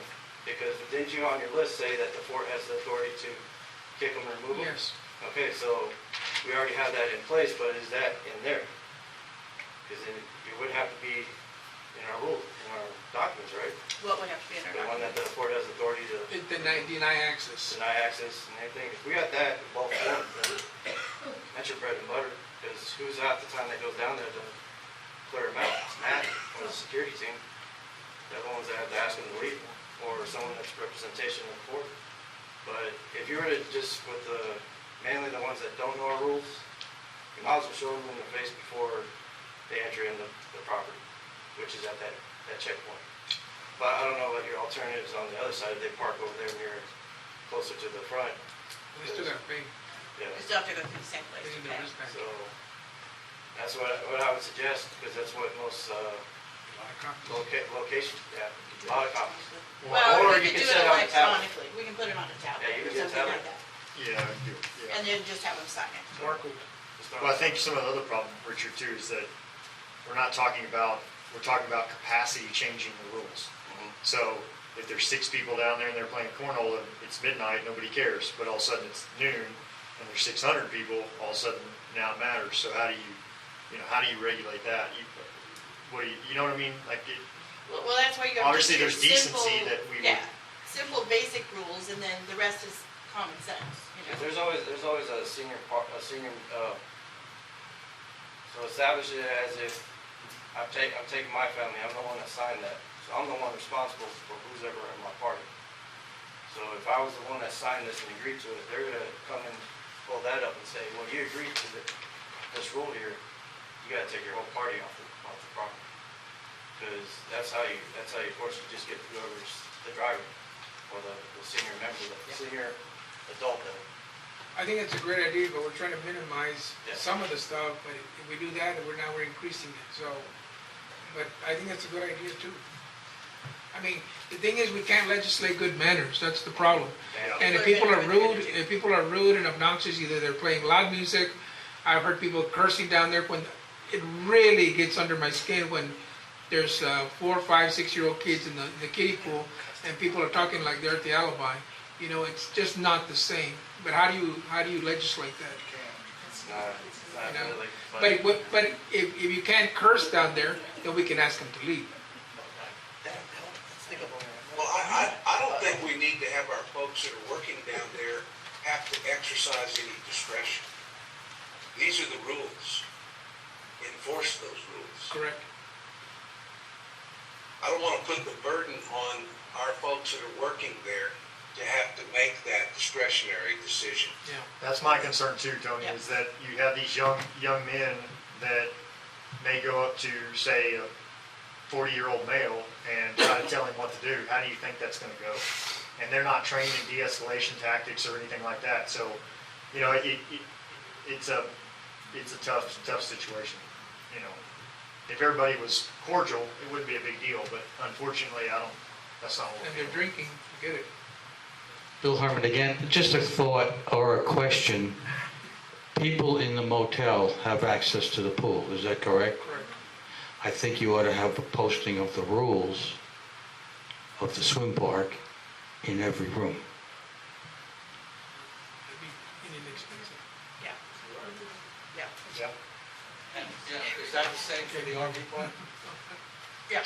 They don't Park people have access to the pool? RV park has access also. They're member Same guests. thing, Yeah. the rules should be Well, and posted if they're there. member guests, if they're not members, if they're member guests, then they need to sign it if we do something like that. Yeah, but I'm just saying that, you know, the motel has access to the pool, therefore the rules should be posted in each room.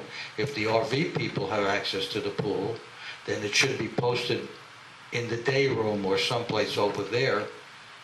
And, you know, it's not my, if I work here, it's not my responsibility to make you read it. You have a responsibility to know what's going on, therefore you should read the rules once you're here. You know, unfortunately, we live in a you owe me society. I don't have to do a damn thing except the government pay me. One quick comment. The young people that we have working down at the pool, I know that in cases like you suggested, it would be hard for them to enforce some kind of action if you have some belligerent person who's not using common sense. But they always have and should use the option to call security to handle any situation. And that's what they're told to do. Yeah. Right. Thank you. Sandy Hagan, Unit 27. And I know you've addressed this, but I want to reinforce it, that our pool is one of our largest or biggest liability issues that we have here. It's one of the reasons that our general liability rates are as high as they are, that and hunting, you know. So I think our rules should be consistent. I like having the board posted at the entry point, but those same rules, not different ones, should be down at the pool. And whatever it is, I think we are covering most things now. And like you said, you can't legislate good behavior. But Matt's there, he does a really good job, he responds quickly. But if we just have the rules in the same rules in the same place, I think that's probably going to take care of some of the problem, because it doesn't make any sense. And I think that Tony will agree, if it's not in writing, it doesn't exist. So these rules that people make up, you know, on Sunday that don't go on Thursday, they actually don't exist. So if it's not in our governing documents and it's not on the board, then it's not a rule. Yeah. I agree with that, yeah. I agree. Further discussion. And I do know that, you know, it's a the pool's a liability. Well, this whole court's a liability. But every HOA, pretty much every HOA, all of these places, none of them have lifeguards. None of them have attendants. They have rules. Those are a little more closed because they don't allow the public, but I just think it's something to further look at, to simplify, to de-escalate some of this stuff and to not put it all on the attendants. And so I don't have a motion to make, but I do think we need to Just take it a little further. Our members, do I have to come up there? Yes. Yes, Sharon. Come on, yes. Come on. You gotta be on camera. I don't want to be on shit at me. We want to see your pretty face. No. And the camera. Can, Sharon Gregor, Unit 27, can members address people if they're in the pool, if they're doing something wrong? Like, I mean, you can, but if we they may see not somebody, listen. well, if we see somebody doing something that the attendants don't see somebody doing. A couple of weeks ago, I was at the pool with Katie Burkhart, she's not here today, And a young man was on the steps. I was getting ready to go down the steps, and he's leaning over, going to do a one-finger nose blow in the pool. And I was furious, and I called him an a-hole. I said, how dare you do that in our pool? I said, have some common decency for the rest of us. And I got in the pool and he left. So. Would you like to be hired as an attendant? When I'm at the pool, I watch people. And so if I see somebody, or if Kitty Burkhart sees somebody, we address it. Kids climbing on the wall. You're not supposed to be up there. But isn't that the way society's always been? I mean, well, the takes a village didn't come from 10 years ago, you know. True. So, I mean, it's okay if we correct people that are doing something wrong? I think you gotta follow your conscience. If my children were doing something wrong, matter of fact, we were down there the other day, my children were on the wall, and the tenants went over and said something to them. I didn't say nothing. I mean, they felt like it was dangerous, and they told them to get off the wall. Right. I think we just, cordialness and common sense. Common sense is in the trash. But yeah, okay, I just wanted to double check. I didn't want to holler at somebody if I wasn't. So that was down in the shallow end, was that? You know, where you go, where everybody goes down those little The steps. booger's gone. That's what I was gonna say. At least he had the decency to do it in the shallow end, where you go right down into the creek. Well, it may not have made it over the wall, but he was directing it at somebody that was on the adult side. That is gross. Oh, you know, he was being a mess. And I called him. Let me say this, I was Thank you, there Sheriff. when that happened. Oh, you were? I was there when that happened, what she's describing, and the group that I was with wanted to form a cheerleading section for her. Having addressed it that way, I think you have to keep in mind that we as members, it is our pool. That's right. And so, yes, it is appropriate for any member to point out a rule violation. Right. What I would suggest further, though, however, is that don't put yourself in any danger of trying to enforce that rule, but instead call on one of our attendants or even call security if you observe something like that happen. But in order to get there, we need to establish our consistent and simple set of rules. And like John said, we can't establish a set of rules that's going to address every situation. Right. But I think we can concentrate on establishing a set of rules that are simple and consistent. And every member is entitled to point out to anyone that's there that they are violating that rule. So I encourage you to do it, and kudos to you Thank you. For having identified the rule breaker. I don't know that we can put that in a rule. I'm trying to picture that on the board, no, it's not rocket. Conduct unbecoming of a person that's swimming in our pool. All right, so we are out of time. I think Sharon needs her cheerleading.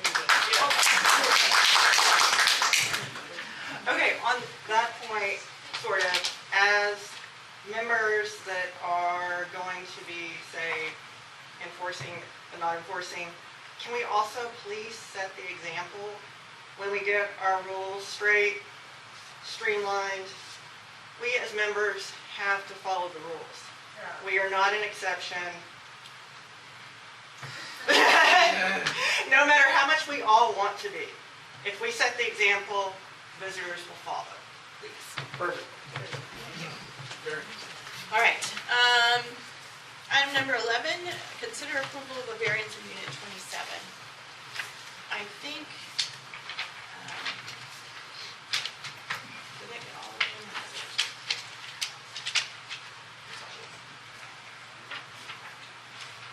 And the member couldn't be here, and I think her proxy was supposed to be, thank you. Ms. Bitter, but Ms. Bitter's not here. So, okay. The variance is to, is the form in here? Yes, it is. I'm here in place of Ms. Benner. Okay. But the, No, the variance form and stuff, I realize it's not. Joanne Gordon, I'm the secretary of the architecture committee. Frances asked me to come in her stead, but the member was notified that a member of the architecture committee could not be her proxy, that she would need to represent herself. Oh, okay. So she was notified of that, Okay. but I personally didn't hear anything from her, so. All right, no problem. So, the variance request is, she has a temporary shelter at the back of her property that is in the setbacks. Is that it? No, I mean, this is it, but, sorry, we just don't have a form. The carport is within 1 foot of the property line. It's on Unit 27 on the golf course. The setback in that is 10 feet. And the only way to access that carport is from the back of the property, which is in green space or on the car. It's in the golf, I believe that is in the golf course. Yeah. So that's where we're at. And I'm not sure, I asked Matt, I believe he said he gave you the information of whether or not the vehicle is even registered and drivable. He said he sent a letter in to. Because then that's a Right. rule, Right. rules and regulations violation. Do you know what the setback is on the back? It's 10 feet and she's 9 feet within, in. she's 9 foot inside of it. So She's Okay, only so a she's foot. encroaching 1 foot. No, she's encroaching 9 9 feet. She's only 1 foot from her property Yeah, line, but okay. 9 feet into the Yeah. setback. Into the setback. Understand, okay. So, and that in itself could be a variance, but the question is, you can't. She can't Well, there's- move the vehicle without driving it across Right. the golf course. And then the question is whether the vehicle is even, like I said, if it Operable. even has, if it's operable and if it's current registration. And that's a there's separate thing from, yeah. Right, that would be you guys all by yourself, but I'm just saying there were like different factors. It wasn't just one. It was the carport, I believe, was built, she had a permit for it, but she did not put it where the permit allowed. It was put in a different position. Right, and she has, yeah. Right. And then the fact is, if she were to move the car, it would have to go into green space on the golf course. And then she's inside the setback. Yes. Okay. So where was the carport originally approved for? I just don't see It was it supposed to be 10 feet. in here. That's that, Well, it can't even be 10 feet. I mean, based off these drawings, it can't. From what I remember, I don't have the permit with me. I don't From what I remember, it was supposed to be in line with her home. So if you went in front of her house, you wouldn't see the carport, it would be behind the house and line up with it. And it's sitting off to the side of the house. And or it's sitting off to the side of the property and that's where it goes outside of. But it seems like the carport at the back, I'm just trying to figure out details here, but it seems like where the carport ends at the back, there's not even enough room to put this structure in without violating setback. That may be true. Is that right, Richard? Yeah. yeah, because there's So only, then looks what like was, there's only how did it 6 ever feet. get approved that she could put the structure there? That was It's before our time, That before was me a and Joanne came on. previous architecture committee, and when she came in for the original violation, she brought people with her, that I believe Lisa was on the architecture committee at the time, and she made a phone call to Phoebe Bordelin, who was on the architecture committee at the time. And they said that they gave her approval, but when we asked for the measurements, because like I said, she was outside of what we saw the approved permit. The approved permit It was for 10 wasn't feet where, from the setback. the structure isn't where the approved permit showed it to be installed. So we asked her to get, to show if she had a variance or to give us the measurements, and she didn't get back to us. I believe Matt is the one that went out and got the measurements that we have now. So she had a permit, she just went outside the permit and put it in a separate place that it was supposed to be. Is it my understanding that the structure has already been erected or constructed? It's been there for quite some time. I don't believe it's a permanent structure. According to the owner, it's not a permanent structure. It can be moved. It's like one of those little But it's been sliding, there. It's you know, there. those little sliding carports you can kind of move them around or whatever. And it's just got the fabric over a metal frame. Whatever moved it. Yeah. Okay, That's but what we're what I'm asking, is also for her to be hearing inside is the, that the. in order to utilize it, one would have to drive across golf course property. That's correct, but I'm not even there yet. I'm trying to figure out who approved the original permit and what was the date on that. 2021. So 6/18/21, okay, she has an application date for construction permit right here.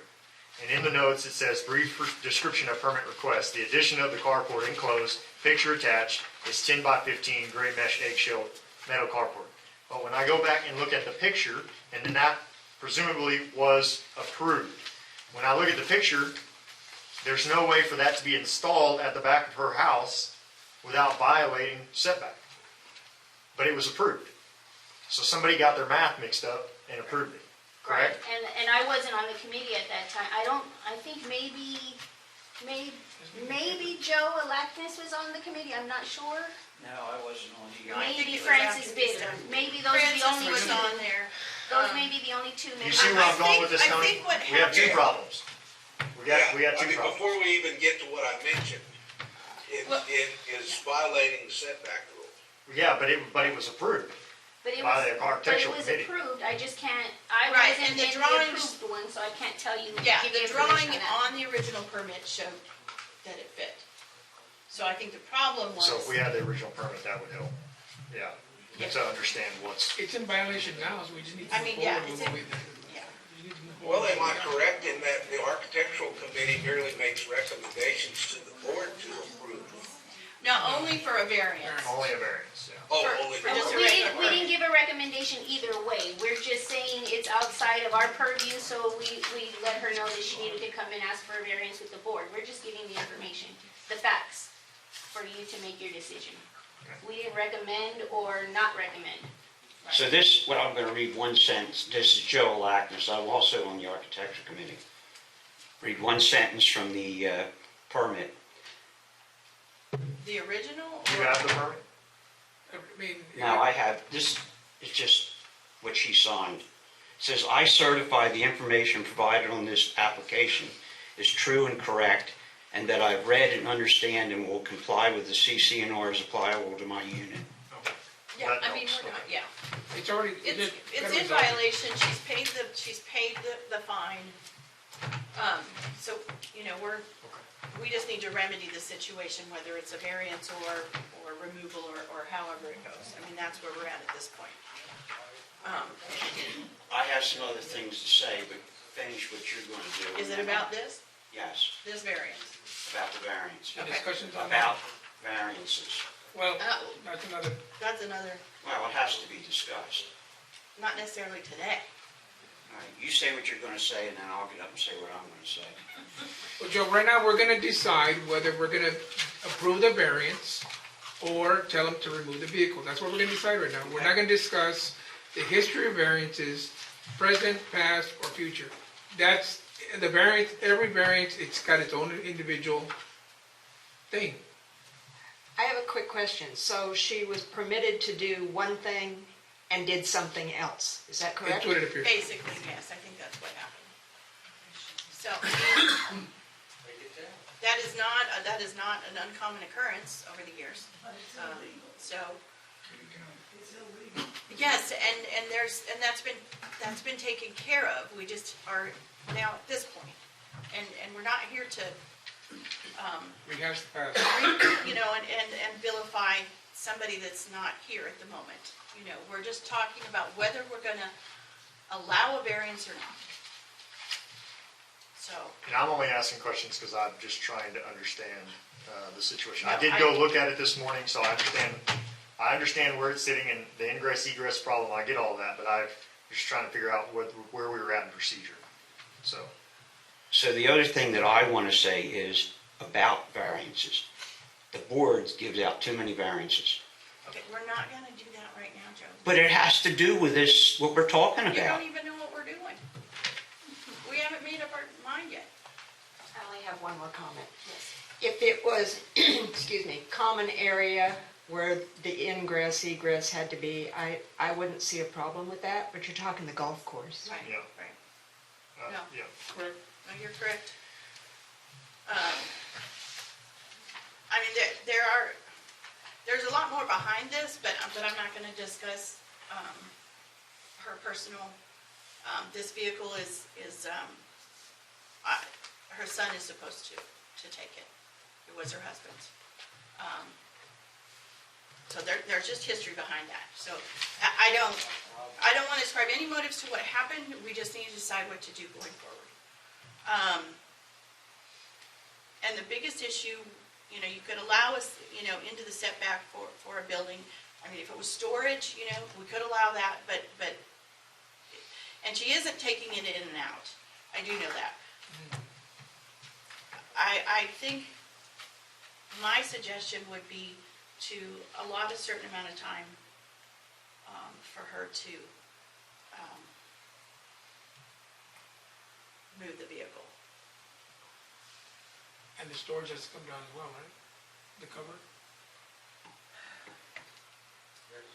The cover, what's over the vehicle is what's In violation. 9 foot inside the setbacks. Right. So even if the vehicle were gone, there would still be a violation present. Well, without the vehicle, there'd be no need for it to be there anyway. So if we, Correct, unless you used it for something else. yeah, I mean, if we're going to put, That'd be separate variance. if we're going to put a requirement for for it to be removed, then there's no point in approving the carport. And she'll have no point in approving the carport. Yeah, I don't think she'll want the carport. Well, I recommend 90 days for her to remove the vehicle, within 90 days, as of today. And the carport. Yep. No. And the carport. Tony? That motion? Well, no, you just That's the recommend it, but recommendation. just trying to get everybody on the same page here. Well, I think that's ample time, sure. Okay. I think it's So- reasonable. So the first, I don't know how we do the motion, but We don't accept the variance? that we're not accepting the variance and she has 90 days to remove the vehicle and the structure. I second the motion. All in favor? Aye. Now, can I just ask for the architecture side, we would stop all our fines and everything until the 90 days, and then would it come back to us, or would it be a board thing after that? Well, that's an instruction from the board. So it won't come back to us, correct? There's nothing more for us to do on this? That's it? So we don't need to follow up with the 90 days, or do we need to? Well, she would still be in violation if she doesn't do it. But it's paused until the 90 days. But it's paused until the 90 days. So once 90 days comes up, us as an architectural, if it comes up again, we can start with another letter. Yes. I would think that our communications director can send out a letter to her informing them that the 90 days started as of tomorrow. Yeah, I wouldn't even say today, because you need to start off as the first work day, which is Monday. Well, it's 90 days, it's not 90 work days. Well, 90 I know days. that, but I'm saying like initiating on a Monday, saying it Well, for yeah, Monday. yeah, we'll do it on Monday. Okay, effective 90 days start on Monday morning, or at midnight, 12:01. Okay. Good. Last item. Vote on a new board member. We have 2 candidates. Of course, we lost them.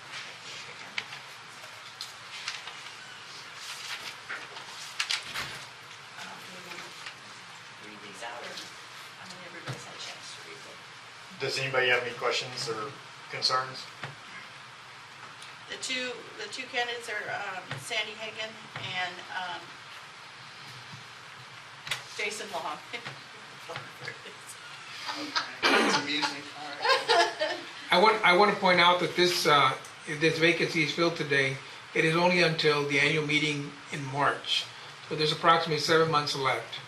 Myself and whoever's appointed today will be up for re-election at that time. So it's a very short period of time whomever's appointed.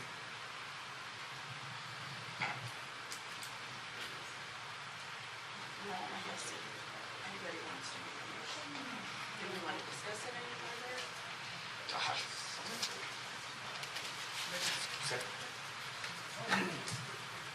Okay, ladies and gentlemen, I'll make a motion to appoint Jason Long to the board effective today. I'll second it. All in favor? Aye. Approved.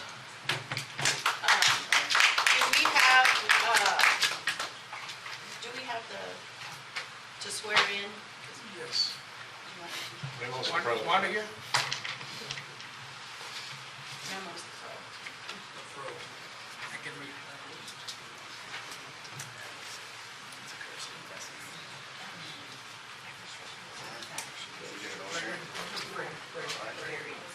Oh, no. Just repeat after you. Because I already get approved, I was trying to figure that out.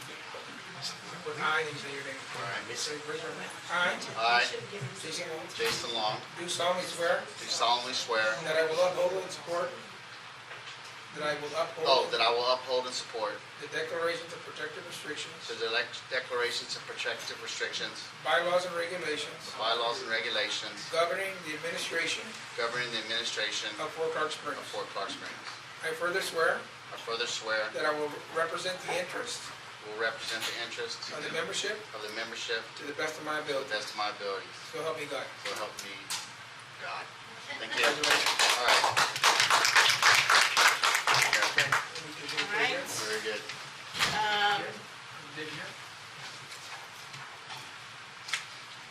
Let me do announcements. August 6th is National Root Beer Float Day at the Duck Dance. And that's the only, if anybody else has any other announcements? Thank you. Stand by. Lisa, I have an announcement. Yes, ma'am? Congratulations. Tomorrow morning, not tomorrow morning, Monday through Friday, Kinney County Arts Council is having a camp for kids. We're calling it the Can-Jo Camp, and it will be at the Episcopal Church from 9 to 12:30. And they do need to pre-register. Okay. And it's on flyers kind of out everywhere. The reason they need to pre-register is that we've constructed can-jos, and they're going to be learning to play can-jos. So if you have visitors, kids, grandkids, and you want to know what to do with them for a week, do that. Thank you. The only other announcement also is the spring is flowing, but I don't know that we're going to get much past the weekend, so we may lose the pool for a little while longer. Hopefully we'll get some more rain or people stop pumping, just depending on what side of the fence you're on that one. And but it'll give us time to do a lot of, there's some major stuff the restoration committee is working on, so it's kind of a win if we have to let it go dry. So if you want to swim the next couple days. Thank you. We are adjourned to our executive session. Thank you all. Thank you. 11:42. Good to go. It's 2:54. We're back in the regular session. No actions are needed, except that we need to vote for Jason's. Again. Sorry, Jason.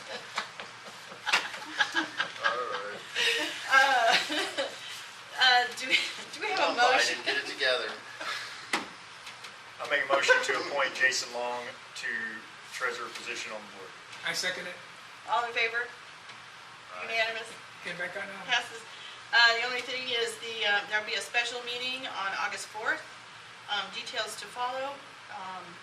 And the August board meeting is being moved to the 26th, which will be the fourth Saturday of August. And we are adjourned. So we're to talk about. You don't know